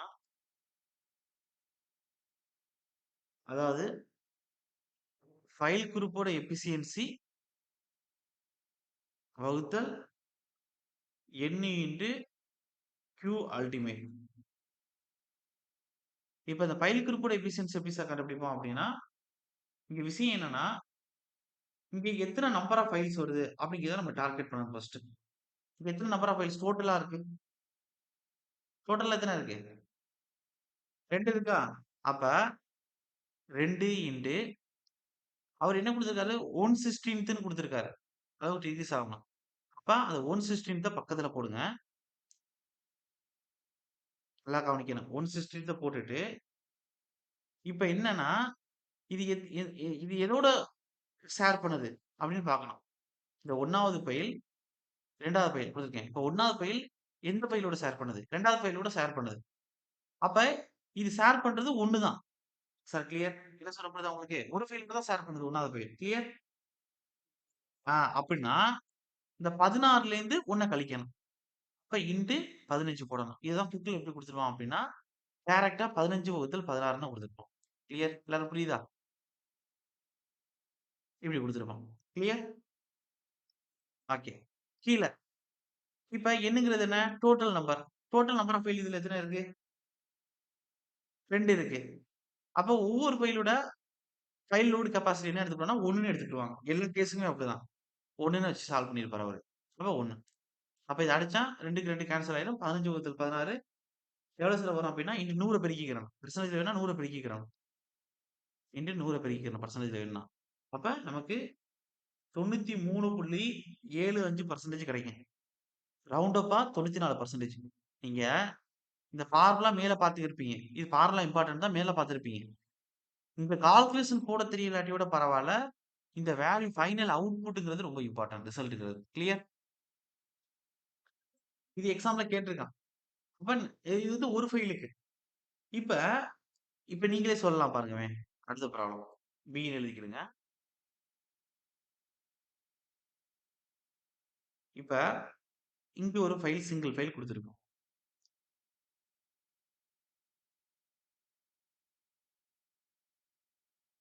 இங்க ஒரு ஃபைல் குடுத்திருக்கோம். இப்ப இந்த ஃபைல் வந்து இதோட ஷேர் பண்ணுது. இந்த ஃபைல் வந்து இதோட ஷேர் பண்ணுது. ஓகேவா? இப்ப இங்க டோட்டல் நம்பர் ஆஃப் ஃபைல் எத்தன சார்? 3. அப்ப ஃபர்ஸ்ட் ஃபார்முலா எழுதுறேன். இப்ப நீங்க தான் சொல்லப் போறீங்க. அப்ப மேல Q ஃபைல் குரூப்போட அல்டிமேட் எஃபிஷியன்சி வகுத்தல் Q அல்டிமேட். இப்ப குரூப் ஆஃப் ஃபைலோட எஃபிஷியன்சி கண்டுபிடிக்கணும். நான் சொல்லிக் குடுத்த இதுதான். இப்ப இங்க டோட்டலா இதோட ஸ்பேசிங் S, இதோட ஸ்பேசிங் S, இதோட ஸ்பேசிங் Sன்னு வச்சுக்கிறோம். இது 1, இது 2, இது 3. இப்ப நான் உன்கிட்ட கேட்கிற கொஸ்டின் என்ன அப்டின்னா, இங்க எத்தன மொத்த மொத்த ஃபைல் எத்தன இருக்கு? 3. கீழ 16. 16லேருந்து எத்தனத கழிக்கணும்? இந்த இடத்துல கவனமா இருக்கணும். ஆ 3 கழிச்சு போட்டுறக்கூடாது. இப்ப ஃபைல அவுட்புட்ட மனப்பாடம் பண்ணிட்டீங்கன்னா பிரச்சனை இல்ல. பட் மனப்பாடம் பண்ணல அப்டின்னா, அந்த இடத்துல போட்டு தான் கண்டுபிடிக்கணும். டக்குனு மறந்து போச்சு மனப்பாடம் பண்ணது அப்டின்னா, அப்ப தெரியணும்ல எப்படி போடணும்னு. அப்ப 2 கழிச்சா எத்தன வரும் நமக்கு? 14 வரும். அப்ப கீழ எண்ணுங்கிறது டோட்டலா உள்ளது 3. இன்டு இது வந்து 1ன்னு தான் அஸ்யூம் பண்ணியிருப்பேன். எல்லா கெஸ்ஸும் அவர் பண்ணியிருப்பாரு. அப்ப 100 பெருக்குனா நமக்கான விலை வந்துரும். அப்ப 14/16 போட்டா என்ன வரும்? அதாவது 87.5%ன்னு வரும். Sir clear? புரியுதா எல்லாருக்கும்? ஓகே. இப்ப அடுத்து சி. இங்க ஒரு ஃபைல் குடுங்க. இங்க ஒரு ஃபைல் குடுங்க. இங்க ஒரு ஃபைல் குடுங்க. இந்த இதுல ஒரு ஃபைல் குடுங்க. இப்ப டோட்டல் நம்பர் ஆஃப் ஃபைல் எவ்வளவு இருக்கு இங்க? 4. இப்ப நான் உங்கட்ட ஒரு விஷயம் கேட்கிறேன். இப்ப இது எத்தனதோட ஷேர் பண்ண முடியும்? 4 ஃபைல் இருக்கு. இந்த ஃபைல் இதோட ஷேர் பண்ண முடியும். இந்த ஃபைல் இதோட ஷேர் பண்ண முடியும். இந்த ஃபைல் இதோட ஷேர் பண்ண முடியும். கிளியர்? அப்ப ஒரு ஃபைல் எடுத்தோம்னா 3 ஃபைலோட தான் ஷேர் பண்ண முடியும். இல்ல சார் நான் வந்து இந்த கார்னர் இந்த சைடு ரைட் ஹேண்ட் சைடுல பாட்டம்ல இருக்கக்கூடிய இந்த ஃபைல் எடுக்கிறேன். அப்படின்னா இந்த ஃபைல் இதோட ஷேர் பண்ண முடியும். இந்த ஃபைல் இதோட ஷேர் பண்ண முடியும். இந்த ஃபைல் இதோட ஷேர் எப்படி பார்த்தாலும் 3 இதோட தான் ஷேர் பண்ண முடியுது. கிளியர்? ஓகே. அப்ப நீங்க அத போட்டுக்கிடுங்க. நான் இதுக்கு குடுக்குறேன். நீங்க எந்த ஃபைல் எடுத்தாலும் 3ஓட தான் ஷேர் பண்ண முடியுது. அப்ப formula group efficiency is equal to okay. Group of ஃபைலோட எஃபிஷியன்சி வகுத்தல் அல்டிமேட் ஸ்ட்ரென்த். ப்ரூஃப் ஆஃப் ஃபைலோட ultimate strength into individual number of piles individual strength. Individual ஃபைலோட ஸ்ட்ரென்த். இப்ப சொல்லுங்க சார். எத்தன போடுவீங்க? டோட்டல் நம்பர் ஆஃப் ஃபைல் தான் போடணும். 4 வகுத்தல் 16 போடணும். அப்ப மேல எத்தன கழிக்கணும்? அப்ப 13 வகுத்தல் கீழ 4 இன்டு 1. அப்ப 4க்கு 4 கேன்சல் ஆயிரும். இப்ப எவ்வளவு சார் பெர்சன்டேஜ் வரும் அப்டின்னா 81.25% வரும். சார் கேட்டிருக்கான் சார். இப்ப நான் எழுதப் போற மொத்தம் 5 கேஸ். அந்த 5 கேஸ்ல 3 டூ 4 எக்ஸாம்ல ஆல்ரெடி கேட்டதுதான். கேட்டது என்ன கேட்டிருக்குன்னா, ஃபைனல் பெர்சன்டேஜ் தான் கேட்டிருக்கான். அவங்க சால்வ் பண்ண சொல்லி எந்த இடத்துலயுமே கேட்கல. Sir clear? ஓகே. இப்ப அடுத்து அடுத்த கேஸ் என்ன சார் அப்டின்னா, பாருங்களேன். வார்த்தையிலே கொஸ்டின குடுப்பான். இந்த படத்த குடுக்க மாட்டான். இந்த கொஸ்டின வார்த்தையிலே குடுப்பான். டோட்டல் நம்பர் ஆஃப் ஃபைல் 3 இருக்கு. இப்ப வந்து ஒவ்வொரு ஃபைலும் பக்கத்துல இருக்கக்கூடிய அட்ஜசன்ட் ஃபைலோட ஷேர் பண்ணுது. அப்படிங்கிற மாரி கான்செப்ட் குடுத்து, ஃபைல் லோட் வந்து ஷேர் பண்ணுது. அப்படின்னு குடுத்து குரூப் ஆஃப் எஃபிஷியன்சி எப்படி இருக்கும் அப்படின்னு கேட்பான். இப்ப என்னடா அது நியூமெரிக்கல்ல கேட்கிற மாரி கேட்டிருக்கான். ஆனா எதுலயுமே நம்பர் குடுக்கலையே. வெறும் வார்த்த தானே குடுத்திருக்கான் அப்படின்னு திணறக்கூடாது. இத தான் அவன் மாத்தி குடுத்திருக்கான். இப்ப இப்ப நம்ம என்ன செய்றோம் அப்படின்னா, இங்க ஒரு ஃபைல் போடுறோம். இங்க ஒரு ஃபைல் போடுறோம். அதுக்கடுத்து இங்க ஒரு ஃபைல் போடுறோம். இங்க ஒரு ஃபைல் போடுறோம். இங்க ஒரு ஃபைல் போடுறோம். அப்ப இப்ப இந்த இடத்துலயும் கவனமா இருக்கணும். என்ன அப்படின்னா, இப்ப நான் இந்த 1ன்னு குடுக்குறேன். இந்த ஃபைல் எத்தன எதோட ஷேர் பண்ணலாம்? நான் நம்பர் குடுக்குறேன். 1, 2, 3, 4 நடுவுல இப்படி தான் இருந்துச்சு. இப்ப நீங்க சொல்லுங்க. நம்பர் சொல்லுங்க. இந்த 1வது ஃபைல் எதோட ஷேர் பண்ணலாம்? 2வதோட பண்ணலாமா? ஆ 3ஓட பண்ணலாமா? 5ஓட பண்ணலாமா? 4ஓட பண்ண வாய்ப்பு இருக்கா? இல்ல. சார் இந்த இது கொஞ்சம் கவனமா இருக்கணும். மேல இருக்கக்கூடிய 3க்கு பிரச்சனை இல்ல. கரெக்ட்டா போட்டுருவீங்க. இப்ப உங்களுக்கு இ இ 1, 2, 3, 4 அப்போ ஒரு ஃபைல் சாரி 3 ஒரு ஃபைல் எத்தனோட ஷேர் பண்ற மாரி இருக்கு? 3ஓட ஷேர் பண்ற மாரி இருக்கு. சார் இப்ப வந்து கவனமா இருக்கணும். இப்ப அடுத்து இதே எடுக்கிறேன்னு வச்சுக்கங்க. கலர் மாத்துறேன் பாருங்க. 4 எடுக்கிறேன். 4 2ஓட ஷேர் பண்ணலாம். 3ஓட ஷேர் பண்ணலாம். 5ஓட ஷேர் பண்ணலாம். இப்ப இதையும் எத்தனோட ஷேர் பண்ற மாரி இருக்குன்னா, 3 ஃபைலோட தான் ஷேர் பண்ற மாரி இருக்கு. இப்ப என்ன விஷயம் அப்டின்னா, இப்ப இந்த இடத்துல குரூப் எஃபிஷியன்சி ஃபார்முலா எழுதுங்க மறுபடியும். Theta g equal to q ug வகுத்தல் என் இன்டு கியூ அல்டிமேட் இந்த இடம் கவனம். இப்ப கீழ வந்து பிரச்சனை இல்ல. Total number of pile single ஃபைலோட ஃபைல் லோட் கெப்பாசிட்டி 1 எடுத்திருக்கு. இதுல பிரச்சனை இல்ல. அதே மாரி 16 மேல எத்தன கழிக்கணும்? 16 எத்தன சார் கழிக்கணும்? இங்க 3 கழிக்கணும். Sir clear? ஓகே. 16 மேல 13. இப்ப இங்க எத்தன ஃபைல் சார் குடுப்பீங்க? இந்த இடம் தான். ரொம்ப கஷ்டம்லாம் இல்ல. இந்த ஒரு இடம் தான் நீங்க கொஞ்சம் புரிஞ்சுக்கிட்டா போதும் அவ்வளவுதான். எத்தன நம்பர் ஆஃப் ஃபைல் குடுக்கணும்? 5 ஆ 4 குடுக்கணும். ஏன் அப்டின்னா, 3 ஷேர் பண்ற மாரி 1 3 ஷேர் பண்ணும். 2 3 ஷேர் பண்ணும். 4 3 ஷேர் பண்ணும். 3 3 ஷேர் பண்ணும். ஆனா 5 எத்தன ஷேர் பண்ணும்? அதான் விஷயம். 5 எத்தன ஷேர் பண்ணும்? நடுவுல உட்கார்ந்திருக்கிறது. 1 2 3 4 எல்லாத்தோடயும் ஷேர் பண்ணும். கிளியர்? ஓகே. அப்ப இந்த ஒரு இடம் வந்து கொஞ்சம் கவனமா இருக்கணும். அப்ப பெருசா அப்படி கூட போட்டுக்கங்க டிவைடட்.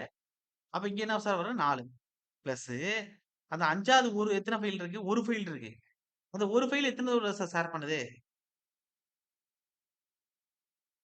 4. அப்ப 16ல 4 போச்சுன்னா 12. இந்த இடம் எல்லாருக்கும் புரியுதான்னு பாருங்க. கிளியர்? ஓகே. அவ்வளதான். அப்ப ஈக்குவல் டூ இத போட்டோம்னா, இன்டு 100 போடணும். பெர்சன்டேஜ் கண்டுபிடிக்க. அப்ப 80% ஓகே. அப்ப இப்படி குடுத்துருவான். சென்டர்ல ஒரு ஃபைல் இது கேஸ் நான் கேட்டுருக்கான். சென்டர்ல ஒரு ஃபைல் இருக்கு. 4 கார்னர்ல 4 ஃபைல் இருக்கு. அப்ப ப்ரூஃப் ஆஃப் ஃபைல் எஃபிஷியன்சி எவ்வளவு இருக்கும் அப்படின்னு கேட்பான். 80%. அப்ப நீங்க ரவுண்ட் பண்ண முடியாதுங்க. இப்ப மேல உள்ள கேஸ்க்கு 4 ஃபைல் குடுத்திருக்கோம். 81.25% கிடைச்சிருக்கு. அதே கீழ உள்ள ஃபைலுக்கு 5 ஃபைல் குடுத்திருக்கோம். 80% வந்திருக்கு. மேல உள்ளது 81 80 ரவுண்ட் அப் பண்ணீங்கன்னா, கீழ உள்ளது உங்களுக்கு இதாயி போயிரும். மாத்தி அடிச்சுட்டு போயிருவீங்க. அதனால மேக்ஸிமம் உங்களுக்கு எந்த கேஸுமே உங்களுக்கு கஷ்டமா இருக்காது. போட்டுட்டீங்கன்னா பிரச்சனை இருக்காது. ஐயா இப்ப அடுத்து எத்தன குடுத்துருக்கோம்? 1, 2, 3, 4 குடுத்துருக்கோமா? மொத்தம் 6 கேஸ் சார். இன்னும் 2 இருக்கு. இ, எஃப் வரையும் இருக்கு. இப்ப ஏ, பி, சி, டி, இ எழுதிக்கிறங்க. இது என்ன சார் அப்டின்னா, இப்படி ஒரு ஃபைல் குடுங்க.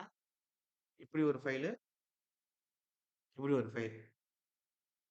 அதே மாரி இங்க ஒரு ஃபைலு, இங்க ஒரு ஃபைலு, இங்க ஒரு ஃபைலு குடுங்க. இப்ப மேல நம்பர் ஒவ்வொன்னுக்கும் மென்ஷன் பண்ணிருங்க. இங்க 1 இங்க 2 இங்க 3 அதே மாரி இங்க 4, 5, 6ன்னு குடுத்துடுங்க. இப்ப ஃபைல் வந்து எப்படி வந்து நம்ம ஷேர் பண்ண போறோம் அப்டின்னா, இப்ப 1வது ஃபைல் எடுத்தோம் அப்டின்னா, 1வது ஃபைல் 2வது ஃபைலோட ஷேர் பண்ணோம். 4வது ஃபைலோட ஷேர் பண்ணோம். 5வது ஃபைலோட ஷேர் பண்ணும். கிளியர்? புரியுதா இருக்கா? ஓகே. அதே மாரி எல்லா ஃபைலும் அப்படி பண்ணுதா அப்படின்னு நீங்க செக் பண்ணிக்கிறணும். அப்ப 2வது ஃபைல் எடுத்தா என்ன சார் ஆகும்? 1ஓட ஷேர் பண்ணா, 3ஓட ஷேர் பண்ணா, 5ஓட ஷேர் பண்ணா, 4ஓட ஷேர் பண்ணா, 6ஓட ஷேர் பண்ணும். புரியுதான்னு நெனைக்கிறேன் உங்களுக்கு. அதாவது கார்னர்ல இருக்கக்கூடிய ஃபைல்ஸ் இப்ப இந்த 3வது ஃபைல் எடுத்தோம்னா 2ஓட தான் ஷேர் பண்ணும். 5ஓட ஷேர் பண்ணும். 6ஓட ஷேர் பண்ணும். 3 அதே மாரி இந்த கார்னர், இந்த கார்னர். அப்ப 4 கார்னர்ல இருக்கக்கூடியது 3 ஃபைலோட தான் ஷேர் பண்ணும். கிளியர்? ஆனா அந்த சென்டர்ல உட்கார்ந்திருக்கான் பாருங்க. இந்த சென்டர்ல இருக்கக்கூடியவன் இவனோட ஷேர் பண்ணுவான் 1. இவனோட ஷேர் பண்ணுவான் 2.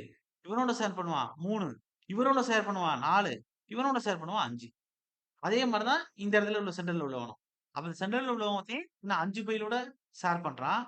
அதே கார்னர்ல இருக்கக்கூடியவங்க 3 ஃபைலோட ஷேர் பண்றாங்க. கிளியர்? அப்ப டோட்டல் நம்பர் ஆஃப் ஃபைல் என்ன சார்? டோட்டலா எத்தன ஃபைல் இருக்கு இதுல? அவ்வளதான். அப்ப டோட்டலா 6 இன்டு ஒவ்வொரு சிங்கிள் ஃபைலோட கெப்பாசிட்டி 1. இப்ப இந்த டோட்டல்ல 4 ஃபைல் எத்தனதோட ஷேர் பண்ணுது? எத்தனதோட ஷேர் பண்ணுது? 3ஓட ஷேர் பண்ணுது. இந்த கார்னர்ல இருக்கக்கூடிய 1, 3, 4, 6. இந்த 4 ஃபைலையும் என்ன செய்யுது? 3ஓட ஷேர் பண்ணுது. அப்ப 16ல 3 போச்சுன்னா 13. கிளியர்? ஓகே. பிளஸ் அந்த சென்டர்ல இருக்கக்கூடிய 2 ஃபைலு. அதாவது 2ஆம் நம்பர் ஃபைலும், 5வது நம்பர் ஃபைலும் எத்தனதோட ஷேர் பண்ணுது? 5ஓட ஷேர் பண்ணுது. அப்ப 16ல அப்ப சென்டர்ல இருக்கக்கூடிய 2 ஃபைலு. 2 ஃபைலு 16ல 5 போச்சுன்னா 11. Sir clear? ஓகே. இப்ப இதுக்கு போட்டா எவ்வளவு சார் வரும் அப்படின்னா, இன்டு 100 போடுங்க. எல்லாத்துலயுமே போடணும். போடாட்டி போட்டுக்கிடுங்க. அப்ப 77.1% கிடைக்கும். Sir clear? ஓகே. இப்ப லாஸ்ட் கேஸ். 9 ஃபைல் வர்ற மாரி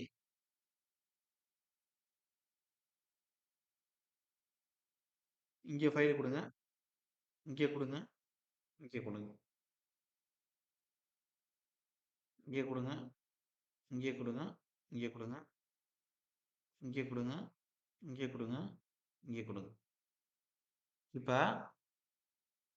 இது 1, இது 2, இது 3, இது 4, இது 5, இது 6, இது 7, இது 8, இது 9.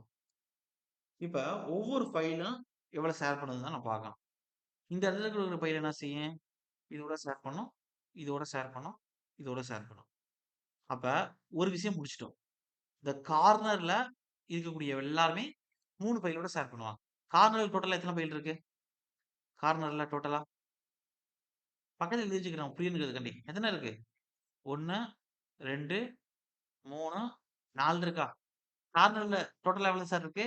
கார்னர்னா 4 மூலையில. கிளியர்? அப்ப 4 மூலையுமே எப்படி இருக்குன்னா 3 ஃபைலோட ஷேர் பண்ணும். 4 மூலையும் நீங்களே போட்டு பாருங்க. 3 ஃபைலோட ஷேர் பண்ணும். ஓகே. அப்ப கார்னர்ல டோட்டல் நம்பர் ஆஃப் ஃபைல் வந்து 4 இருக்கு. அதோட ஷேரிங் வந்து 3. இப்ப கார்னர் முடிச்சாச்சு. கிளியர்?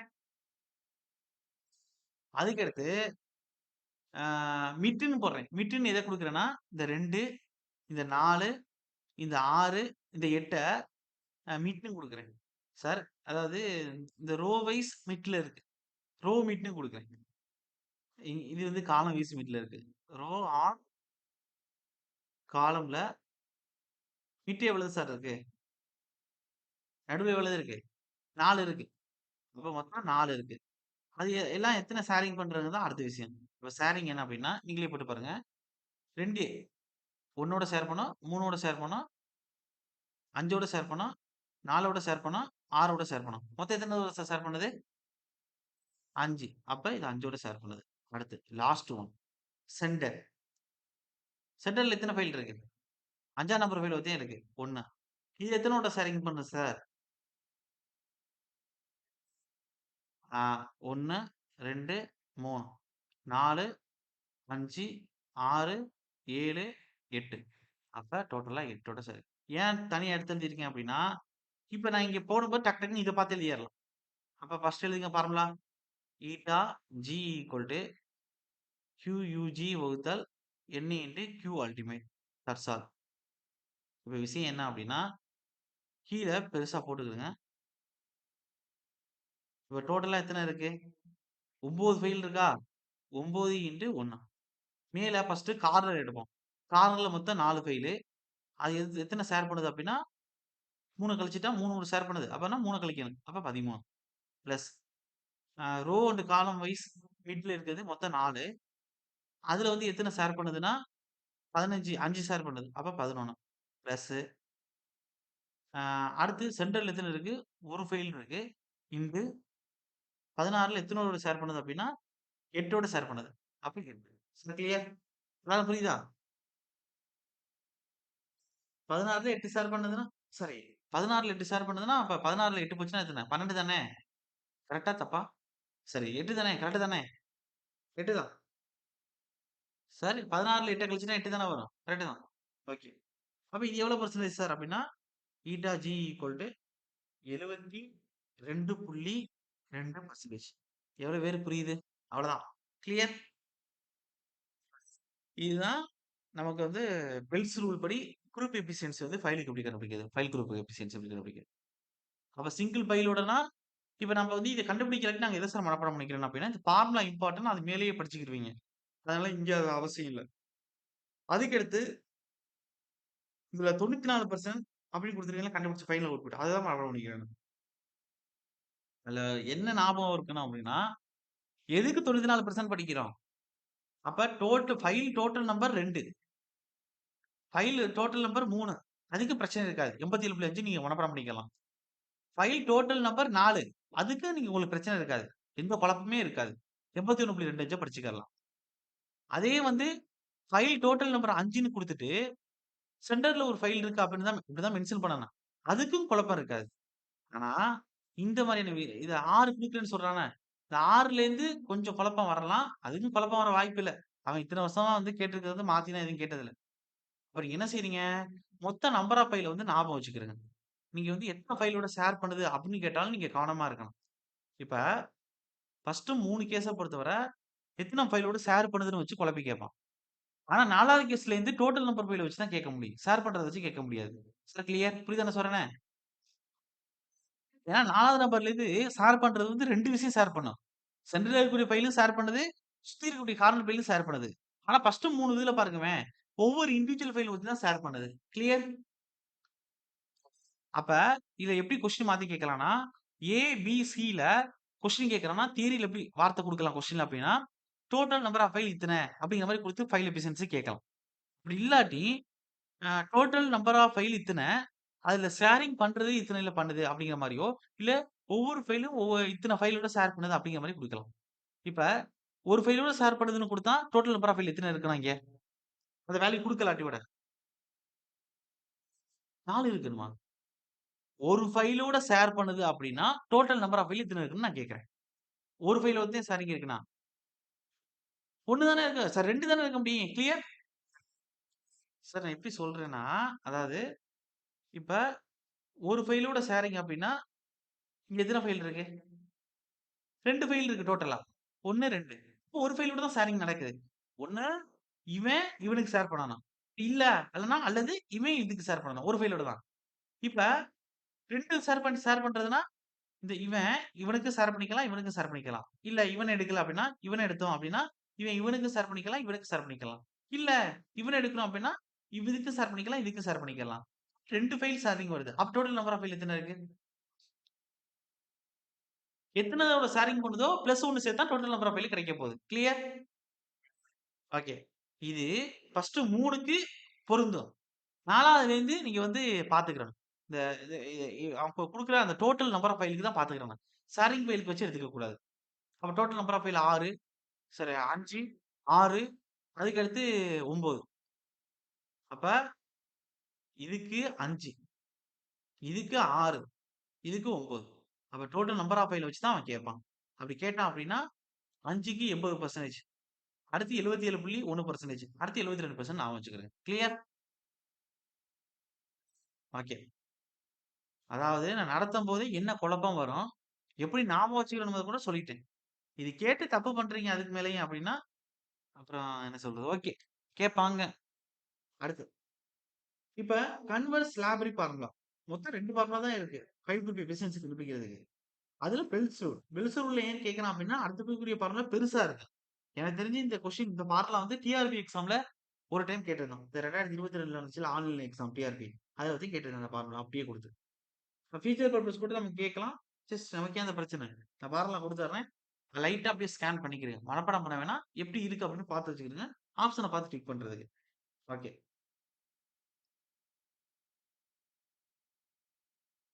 ஓகே. பின்னு போடுங்க.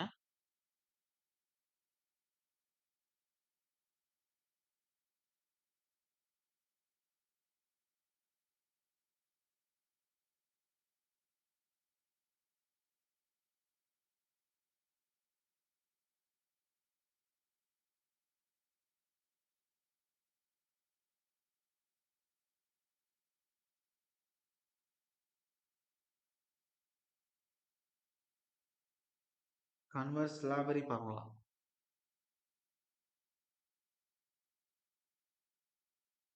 File group efficiency eta G equal to 1 minus theta வகுத்தல் 90 டிகிரி 90 டிகிரி. அதுக்கடுத்து என்ன செய்றீங்க அப்படின்னா, open bracket n-1 into m. அதாவது நம்ம n-1 குடுக்குறோம்னா வெளில m இருப்பான். இல்ல m-1 குடுக்குறோம் அப்படின்னா வெளில n இருப்பான். ஜஸ்ட் அடையாளத்துக்காக சொல்றேன். அதுக்கடுத்து கீழ m இன்டு n. பார்க்க தான் பெரிய ஃபார்முலாவா இருக்கும். புரிஞ்சுக்கிட்டு நீங்க எழுதுங்க. அவ்வளவுதான். Sir clear? ஓகே. இப்ப அடுத்து. இதுல mங்கிறது என்ன சார் அப்படின்னா நம்பர் ஆஃப் ரோஸ். இப்ப நம்ம இங்க இப்ப நான் லாஸ்ட்டா பார்த்தோம்ல 6வது கேஸ் எஃப். அதுலயே நம்பர் ஆஃப் ரோஸ் எத்தன சார் இருக்கு? வரிசை எத்தன இருக்கு? 1 வரிசை, 2 வரிசை, 3 வரிசை. காலம் கேட்டாலும் நெடுவரிசை 1, 2, 3 நீங்க சொல்லிட்டு போயிருவீங்க. அதுதான் இங்க. அப்ப இது வந்து எதுலன்னா, கன்வெர்ஸ் லாபரி ஃபார்முலால வேர்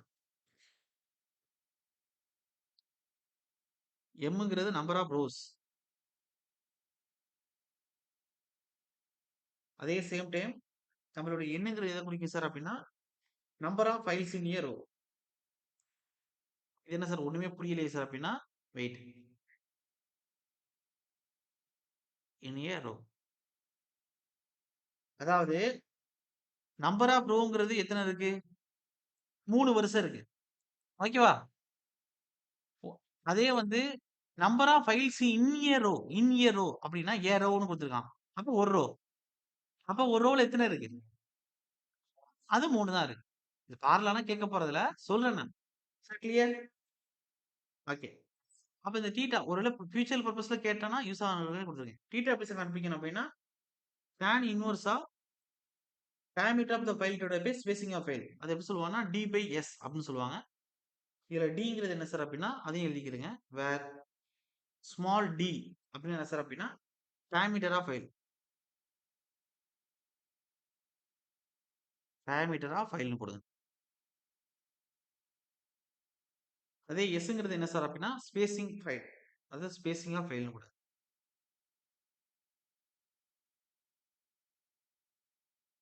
தட்ஸ் ஆல். இப்ப நெகட்டிவ் ஸ்கின் பிரிக்ஷன்னா என்னன்னு பார்க்கணும் சார். அப்ப அடுத்து என்ன பார்க்கணும் அப்படின்னா, நெகட்டிவ் ஸ்கின் பிரிக்ஷன பத்தி பேசணும். எழுதிக்கிடுங்க. ஆல்ரெடி நெகட்டிவ் ஸ்கின் பிரிக்ஷன் நேத்து தான் சொன்னேன். ஞாபகம் இருக்கா? இப்ப இந்த மாடு கட்டுறதுக்கான அந்த குச்சி அடிப்பீங்கல்ல, ஸ்டிக் வந்து அடிப்பீங்கல்ல, அடிச்சு வைப்பீங்கல்ல. அப்ப அத அடிச்சு வைக்கும் பொழுது, நீங்க அடிக்க அடிக்க உங்களுக்கு வந்து அதிர்வு ஏற்படும். நீங்க அடிக்கும்போது தெரியும்.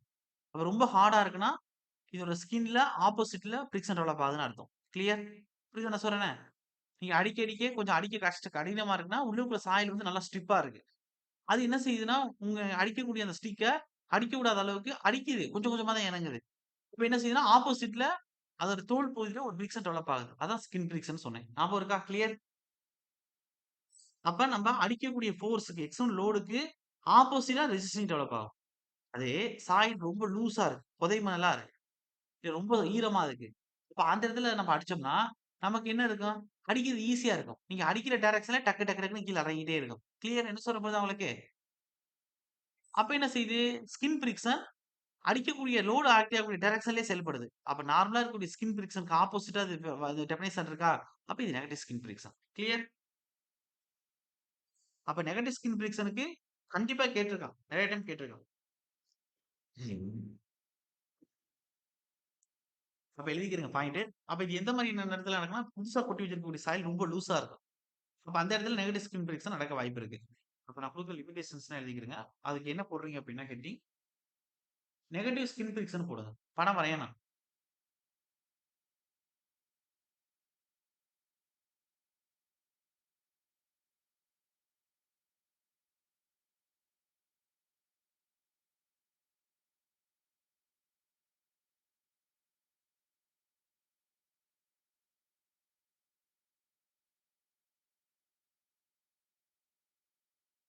ஓகே.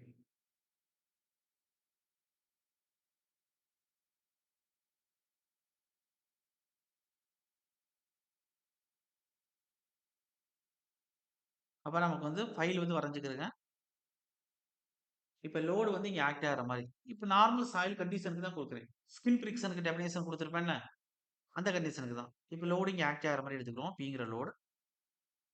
இப்ப நமக்கு ஃபிரிக்ஷன் வந்து இந்த சைட்ல அப்வர்ட்ல டெவலப் ஆகும்.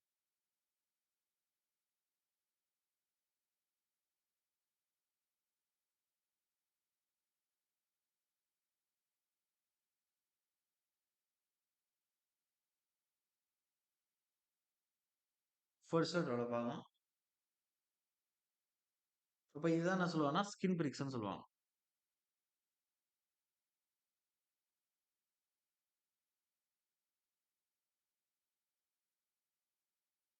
அப்ப ட்ரையாங்கிள் எழுதிக்கிறேன். Friction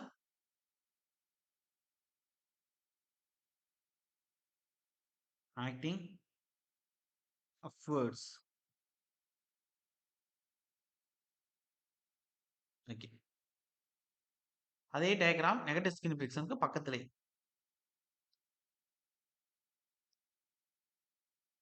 ground level. அதே மாரி ஃபைல் குடுத்துக்கிறங்க.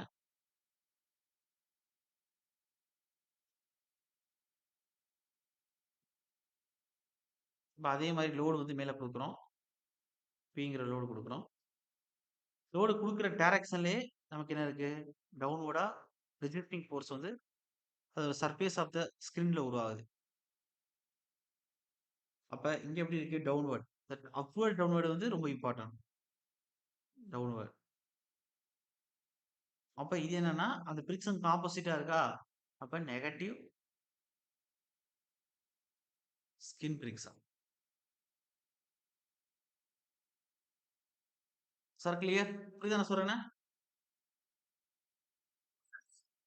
ஓகே. இதே மாரி ஒரு விஷயத்த நான் CSMT டாபிக்ல லாஸ்ட்டா அந்த ரிக்யூபேஷன் நடத்துனேன்ல, அதுல ஒரு வார்த்தை சொல்லியிருப்பேன்.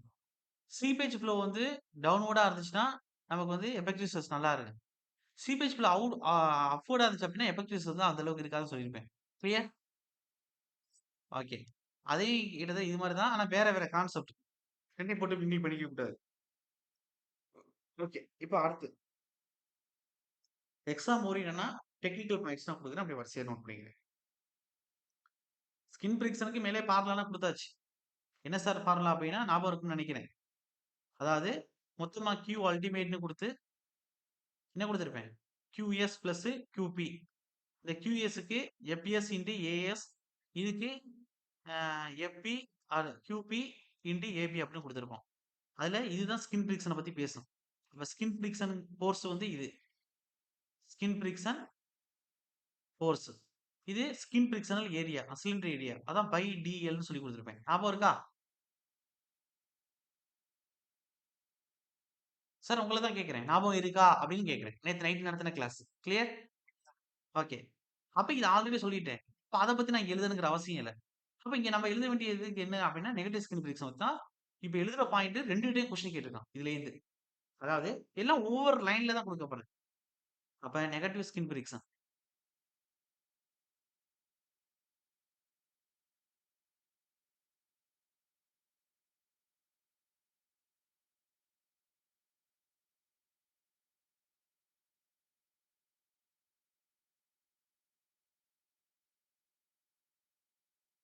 Occurs in compressible soil. Negative skin friction எங்க இருக்குன்னா, ஒரு கம்ப்ரசிபிள் சாயில்ல நடக்கும்.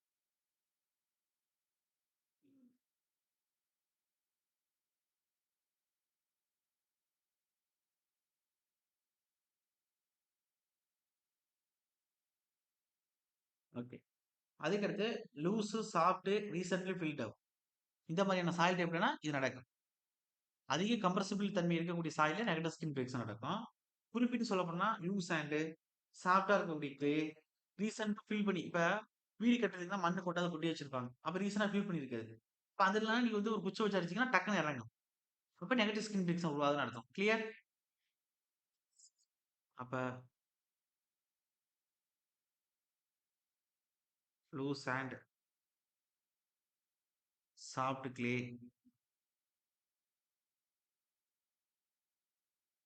அண்ட் ரீசென்ட்லி ஃபில்ட் அப்.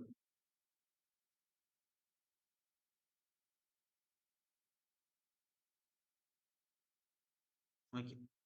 3வது பாயிண்ட். லேயர்ஸ் டியூ டு இந்த லோவரிங் வாட்டர் டேபிள்.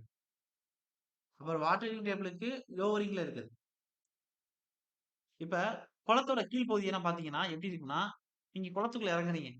கீழ் பகுதிய கால் வச்சு பார்த்தீங்கன்னா, நீங்க காலால கிண்டுனீங்கன்னா, மண்ணு வந்து இதா கிண்டணும். ஐ மீன் எப்படி சொல்றது? காலால இப்படி கிளறுறீங்க அப்படின்னா, விரல வச்சு நல்லா கிளற முடியும். சார் என்ன சொல்ல புரியுதா உங்களுக்கு? பாட்டம் ஆஃப் த இதுல. கிளியர்? அப்ப இது முக்கியமா சொல்லப்போனா நெகட்டிவ் ஸ்கின் கிராக்ஸ் வந்து டவுன்வர்ட் ட்ராக்னால உருவாகுது. ஆக்டிங் லோடுக்கு அதே சேம் டைரக்ஷன்லயே உள்ளுக்குள்ள ரெசிஸ்டிங் ஃபோர்ஸும் ஆக்ட் ஆகுறதுனால, அந்த டவுன்வர்ட் ட்ராக்னால தான் உருவாகுது. இந்த டவுன்வர்ட் ட்ராக்னால தான் உருவாகுது. ஒரே வார்த்தை தான். எழுதிக்கலாம். ஓகே. சரி இத எழுதிட்டு வேணா அத குடுக்குறேன். அப்ப லேயர்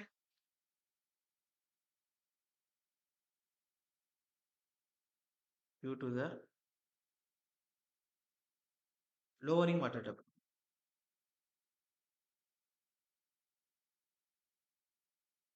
வாட்டர் டேபிள். அதுக்கு அடுத்தது இருக்கிறங்க. All also called as also called as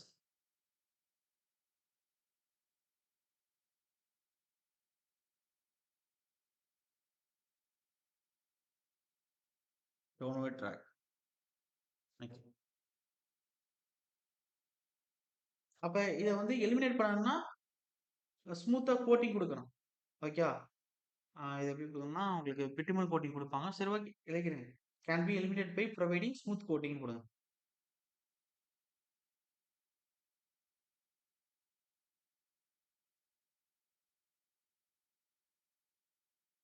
eliminated by புரொவைடிங்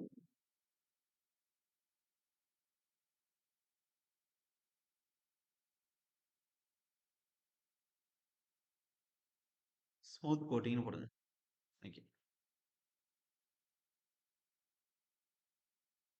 இப்ப ஆப்டிமம் ஸ்பேசிங் எழுதிக்கிறேங்க. ஆப்டிமம் ஸ்பேசிங்ன்னு போட்டுக்கிறேங்க.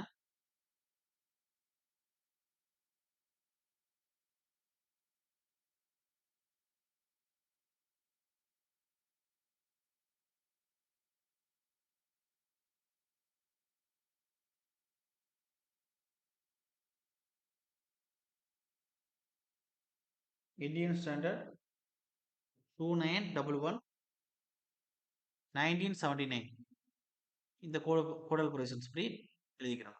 இப்ப எல்லாம் மனப்பாடம் பண்ணிக்கிறோம்னு அர்த்தம். கோடல் ப்ரொவிஷன் குடுத்துட்டா மனப்பாடம் பண்ணணும்னா ரொம்ப பெரிய விஷயங்கள்லாம் இல்ல. இப்ப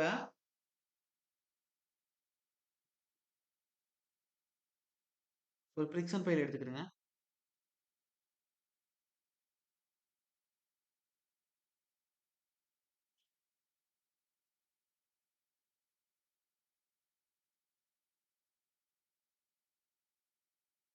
ஒரு பிரிக்ஷன் ஃபைல்.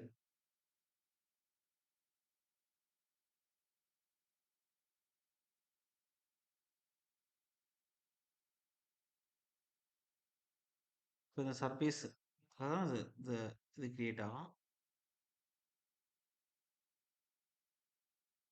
அதே மாரி சாயிலுக்குள்ள இருக்கக்கூடிய கான்டாக்ட் ஆகக்கூடிய surface, total surface.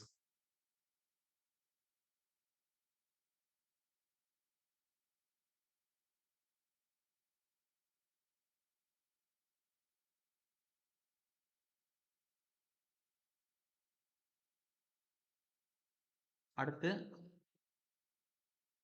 End bearing fail.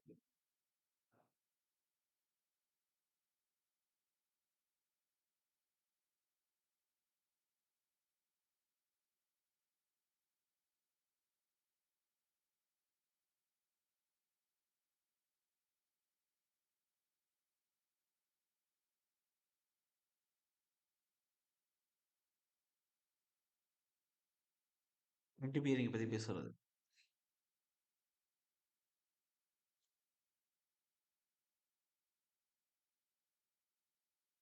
ரெண்டும் ஒண்ணுதான். எது போர்ஸ் அதிகமா எடுக்குதுங்கிறது தகுந்த மாதிரி தான் வேறுபடுது. அடுத்து லாஸ்ட் அண்டர் ரிம்டு ஃபெயில். அது என்ன சார் அப்படின்னா இப்படி வரும், அண்டர் ரிம் ஆயிருக்கும், இப்படி வரும், அண்டர் ரிம் ஆயிருக்கும், அதுக்கடுத்து இதாகும்.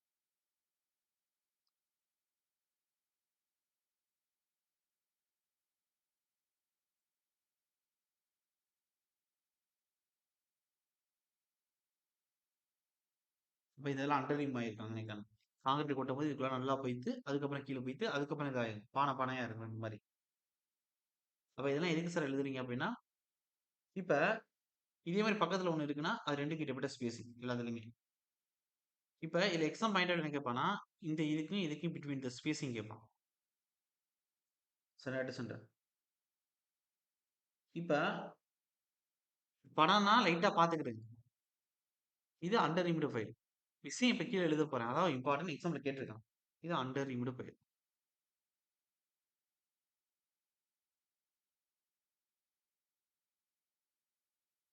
ஃபர்ஸ்ட் ஒவ்வொன்றா எழுதிக்கிறேங்க. ஃபார் பிரிக்சன் ஃபைலுக்கு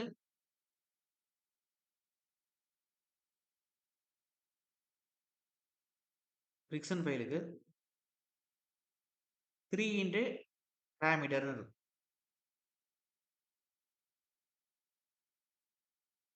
நல்லா கவனிங்க. ஃபார் பிரிக்சன் ஃபைலுக்கு 3 இன்டு டயாமீட்டர். டயாமீட்டர்னா இது ஒரு டயாமீட்டர் தான். பிரிக்சன் ஃபைல்னா இதுக்கு ஒரு டயாமீட்டர் இருக்குல்ல கொடுத்துருப்போம்ல அதான். இதுக்கு ஒரு டயாமீட்டர் கீழே கொடுத்துருப்போம்ல அதான். ஸ்பேசிங்.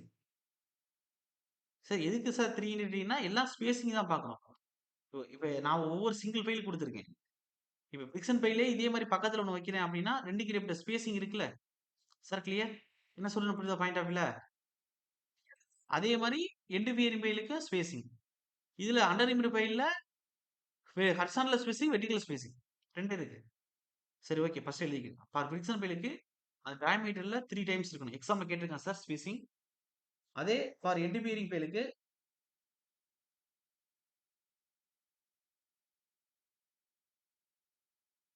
எண்ட் பியரிங் ஃபைலுக்கு 2.5 இன்டு டி. அடுத்து ஃபார் அண்டர் ரிம்டு ஃபைலுக்கு ஹரிசாண்டல் ஸ்பேசிங் ரெண்டுமே பார்க்கணும். ஃபார் அண்டர் ரிம்டு ஃபைல்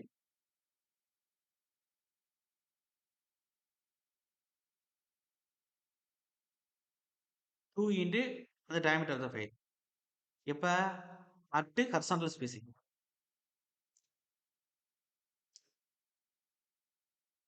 அப்ப இதுக்கு இதுக்கு இன்னொரு ஃபைலிங் கொடுக்குறோம் அண்டர் ரிம்டு அப்படின்னா அதுக்கு இதுக்கும் இடைப்பட்ட இந்த ஹரிசாண்டல். எஸ்.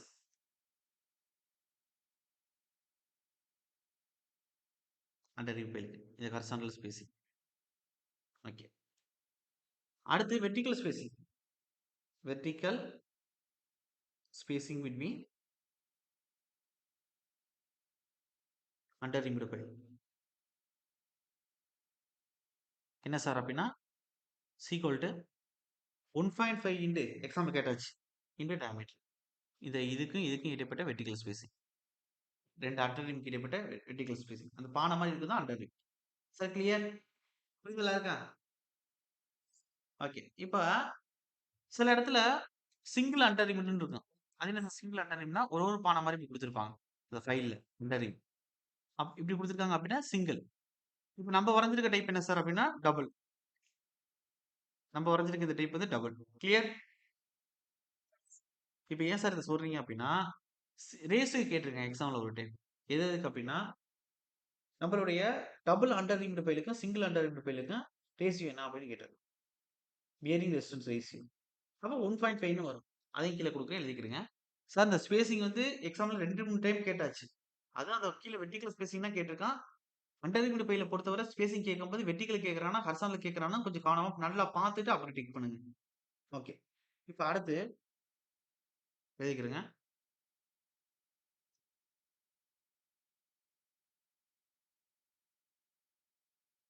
பியரிங் ரெசிஸ்டன்ஸ்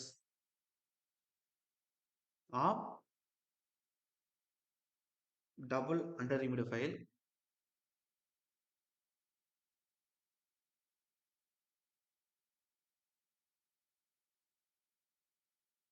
வகுத்தல்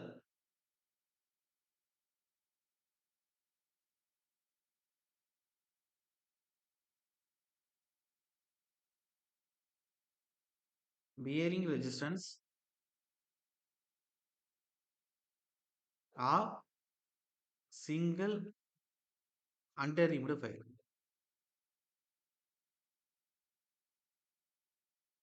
is equal to 1.5.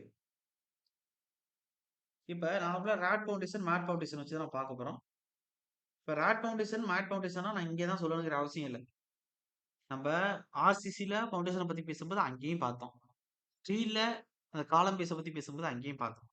நிறைய இடங்கள் அத பத்தி பார்த்திருக்கோம். அங்க பார்த்துட்டு அதுதான் இங்க எக்ஸாம் பாயிண்ட்ல நமக்கு வந்து லைட்டா ஃபவுண்டேஷன்ல தான் எல்லாத்தையும் பார்த்தோம். ஃபவுண்டேஷன் த்ரீங்கும்போது அத பத்தி பார்க்கணும்ல. அங்கேயே குடுத்திருப்பேன்.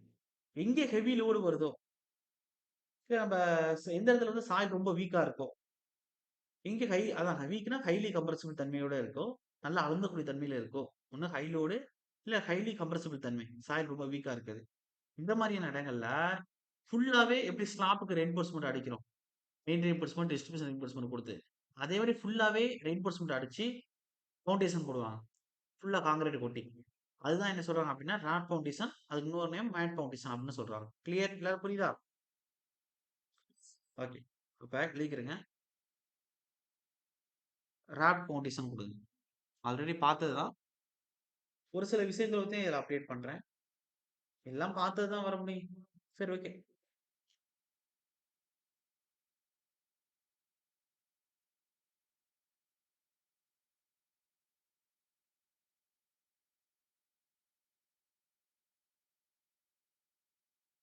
Mat foundation. ராட் ஃபவுண்டேஷன் சொல்லலாம். மேட் ஃபவுண்டேஷன் சொல்லலாம். சரி ஓகே. இப்ப first it is used when load are heavy and soil is very weak.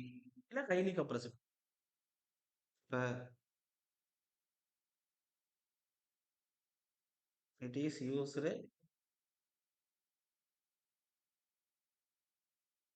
when loads are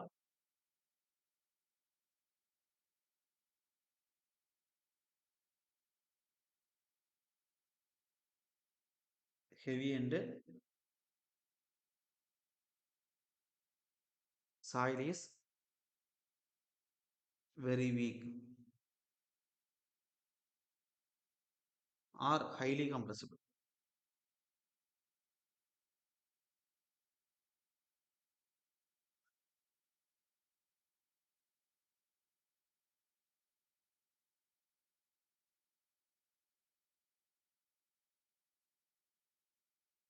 Okay.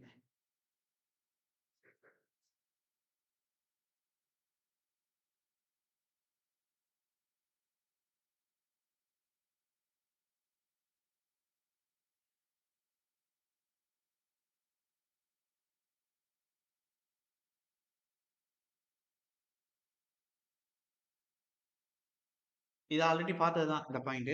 இப்ப அடுத்து எழுதிக்கோங்க. A rat is more economical than individual footing. அப்ப எந்த வீசுனா load எடுக்கக்கூடிய விஷயத்துல நல்லா எக்கனாமிக்கலா இருக்கும். அதே சேம் டைம் வைட் ஏரியாவுக்கு குடுக்கறதுனால இண்டிவிஜுவல் ஃபூட்டிங்கோட அதிக லோடு எடுக்கும்.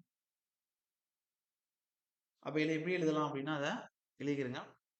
இப்ப a raft is raft foundation தான் ராப்ட்ன்னு சொல்றாங்க. A raft is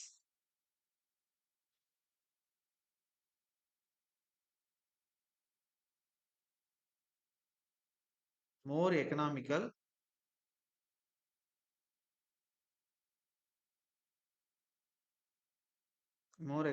than individual footing.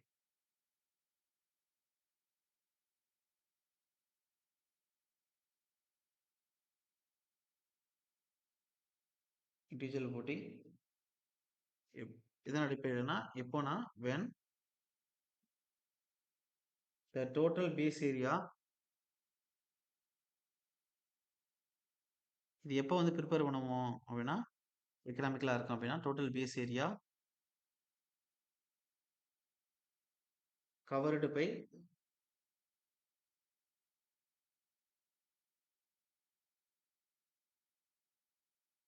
அடி சரி total base area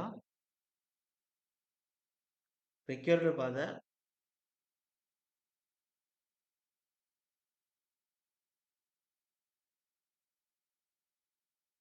individual footing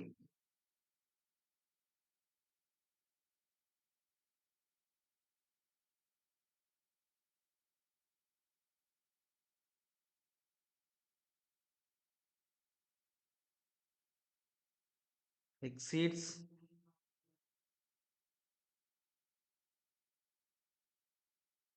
about 50% of area covered by structure.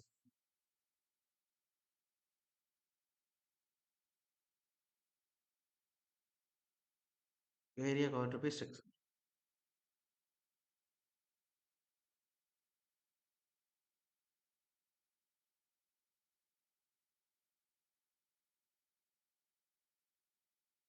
அதாவது என்ன சொல்றாங்க அப்படின்னா நான் கொடுக்குறேன் விளக்கம். அதாவது ராப்ட் வந்து எப்போ மோர் எக்கனாமிக்கலா இருக்கும் அப்படின்னா இப்போ நார்மலா வந்து இண்டிவிஜுவல் ஃபுட்டிங் போடுறோம் நம்ம ஃபவுண்டேஷன் போடுறோம். இந்த இண்டிவிஜுவல் ஃபுட்டிங் கவர் பண்ணக்கூடிய ஏரியா டோட்டல் ஏரியாவில் இவ்வளோ இடத்துல நான் இண்டிவிஜுவல் ஃபுட்டிங் போட்டிருக்கேன் அப்படின்னா டோட்டலா அந்த ஃபூட்டிங் எடுத்துட்டு கவர் ஏரியா பார்த்தோம்னா 100%.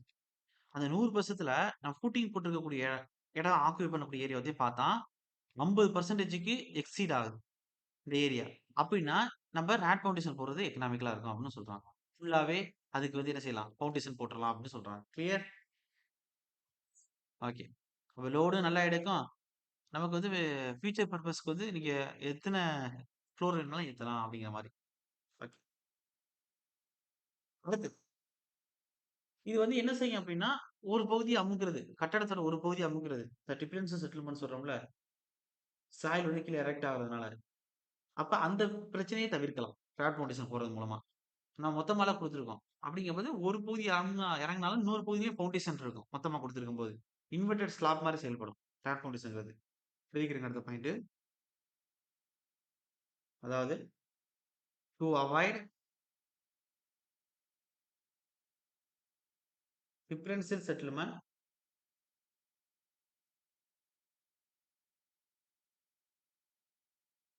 Differential settlement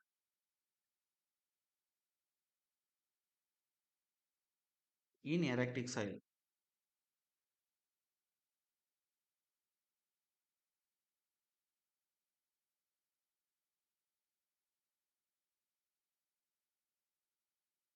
okay. அவ்வளவுதான் சார். இந்த வெல் ஃபவுண்டேஷன பத்தி குடுத்துட்டு, லோட் டெஸ்ட்ட பத்தி பார்க்கணும். Plate load test, pile load test, penetration test. Penetration டெஸ்ட்ட பொறுத்தவரை எஸ்பிடி ஸ்டாண்டர்ட் பெனட்ரேஷன் டெஸ்ட், சிபிடின்னு சொல்லுவாங்க. அதாவது டச் கோன் பெனட்ரேஷன் டெஸ்ட்னு சொல்லுவாங்க. இல்ல SCPT static cone penetration test. அதுக்கு வந்து டிசிபிடின்னு சொல்லுவாங்க. Dynamic cone penetration test. இதுல வந்து ஃபர்ஸ்ட் பிளேட் லோட் டெஸ்ட்டுக்கும், ஃபைல் லோட் டெஸ்ட்டுக்கும் கொஞ்சம் இம்பார்ட்டன்ட் குடுத்து பார்க்கணும். அதுல பிளேட் லோட் டெஸ்ட்ல ஒரு ஃபார்முலா குடுப்பேன். அதாவது கரெக்ஷன்ஸ் பேரிங் கெப்பாசிட்டிக்கு, செட்டில்மென்ட்க்கு. பேரிங் கெப்பாசிட்டிக்கு கிளே சாயிலுக்கும், சாண்டி சாயிலுக்கும், அதே மாதிரி செட்டில்மென்ட்க்கு கிளே சாயிலுக்கும், சாண்டி சாயிலுக்கும் குடுப்பேன். அது ப்ராப்ளம் கேட்டிருக்கான், ஃபார்முலாவும் கேட்டிருக்கான். அதே மாதிரி ஃபைல் லோட் டெஸ்ட்டுக்கு உங்களுக்கு சில பாயிண்ட்ஸ் குடுப்பேன். Important points. இந்த டைம் கூட எக்ஸாம்ல கேட்டிருந்தேன் ஃபைல் லோட் டெஸ்ட்ல இருந்து கொஸ்டின்ஸ். அடுத்து பெனட்ரேட் டெஸ்ட்ல வந்து என்னென்ன கரெக்ஷன் இருக்கு? அவன பத்தி பார்த்தா போதும். ஃபோர் பாயிண்ட் கரெக்ஷன், டைலட்டன்சின்னு சொல்லுவாங்க. இல்ல சப்மெர்ஜ் கரெக்ஷன் சொல்லுவாங்க. அது 2 கரெக்ஷன் இருக்கு. அது பார்க்கணும். அதோட உங்களுக்கு என்ன முடியுது அப்படின்னா, ஃப ஃபைல் ஃபவுண்டேஷன் முடியுது. அப்ப இன்னைக்கு ஈவினிங் ஒரு 1 ஹவர்ல உங்களுக்கு ஃபைல் ஃபவுண்டேஷன் முடிச்சிருக்கு. அப்ப மொத்தம் இருக்கக்கூடிய 5 சாப்டர்ல 2 சாப்டர் பெரிய சாப்டர் முடிஞ்சிரும். மீதி வந்து சாயில்ல எக்ஸ்ப்ளோரேஷன் இருக்கும், எர்த் பிரஷர் இருக்கும், ஸ்டெபிலிட்டி ஸ்லோப் இருக்கும். 3 தான் இருக்கு. அந்த 3மே யாருக்கு வரும் அப்படின்னா, உங்களுக்கு ஒத்தையும் வரும். ஏஐக்கு ஒத்தையும் வரும். அத அப்படியே ஹோல்டு பண்ணுங்க. உங்களுக்கு மார்ச் மாசத்துல அது வந்துரும். இப்ப அப்ப ஈவினிங் வந்து இது 2 முடிச்ச உடனே அடுத்து என்ன ஸ்டார்ட் பண்ணுவேன்னா, முடிஞ்சா ப்ராப்ளம் நடத்திருவேன் இன்னைக்கே. ப்ராப்ளம் நடத்தினேன்னா, ஃபுல்லாவே 2 மணி நேரம் எடுத்துரும். இல்ல ப்ராப்ளம் நாளைக்கு மார்னிங் நான் நாளைக்கு ஆமா. நாளைக்கு மார்னிங் நடத்துறேன். இன்னைக்கு ஈவினிங் ஃப்ளூயிட் மெக்கானிக்ஸ் ஸ்டார்ட் பண்றேன்னா என்னன்னு நம்ம யோசிக்கலாம். மேக்ஸிமம் ப்ராப்ளத்தையும் முடிச்சுட்டுருவோம் ஈவினிங். அப்ப குடுக்க வேண்டியத குடுத்துட்டு ப்ராப்ளம் 2 முடிஞ்சு நடத்தணும். குடுத்துட்டு ஃப்ளூயிட் மெக்கானிக்ஸோட இன்ட்ரோடக்ஷன் ஓவரா சொல்லிர்றேன். அடுத்து ஃப்ளூயிட் மெக்கானிக்ஸ் நாளைக்கு மார்னிங்லேருந்து ஸ்டார்ட் ஆகும். சார் கிளியர் புரியுது என்ன சொல்றேன்னு? ஓகே. நான் மேக்ஸிமம் கொஸ்டின் ஃபவுண்டேஷன பொறுத்தவர உங்களுக்கு பேரிங் கெப்பாசிட்டிலயும், ஃபைல் ஃபவுண்டேஷன்லயும் வந்துரும். ஜேடிஓக்கு முழுக்க முழுக்க இது 2லயும் தான் வரும். ஏஐக்கு சொல்றேன். அடுத்து நம்ம வந்து சாயில் அதுதான் நமக்கு இம்பார்ட்டன்ட். அதெல்லாம் அதிகம் பார்க்காததெல்லாம் நம்ம பார்க்கிறது தான் இம்பார்ட்டன்ட்டே. அதுக்கான தனி ஒரு சப்ஜெக்ட் மாரி எது எதுனா எல்லாரும் வீக்கா விடுவாங்களோ, அதுலருந்து தனியா சப்ஜெக்ட் மாரி பார்க்க போறோம். அடிஷனல் டாபிக்ஸ் எல்லாமே. ஏஐ பத்தி. ஓகே. Okay sir. டவுட் இருக்கக்கூடியவங்க வருங்க. மத்தவங்க கிளம்புங்க. Thank you sir. Okay. Doubt இருக்கா? Okay sir. Okay sir. Okay. Okay sir.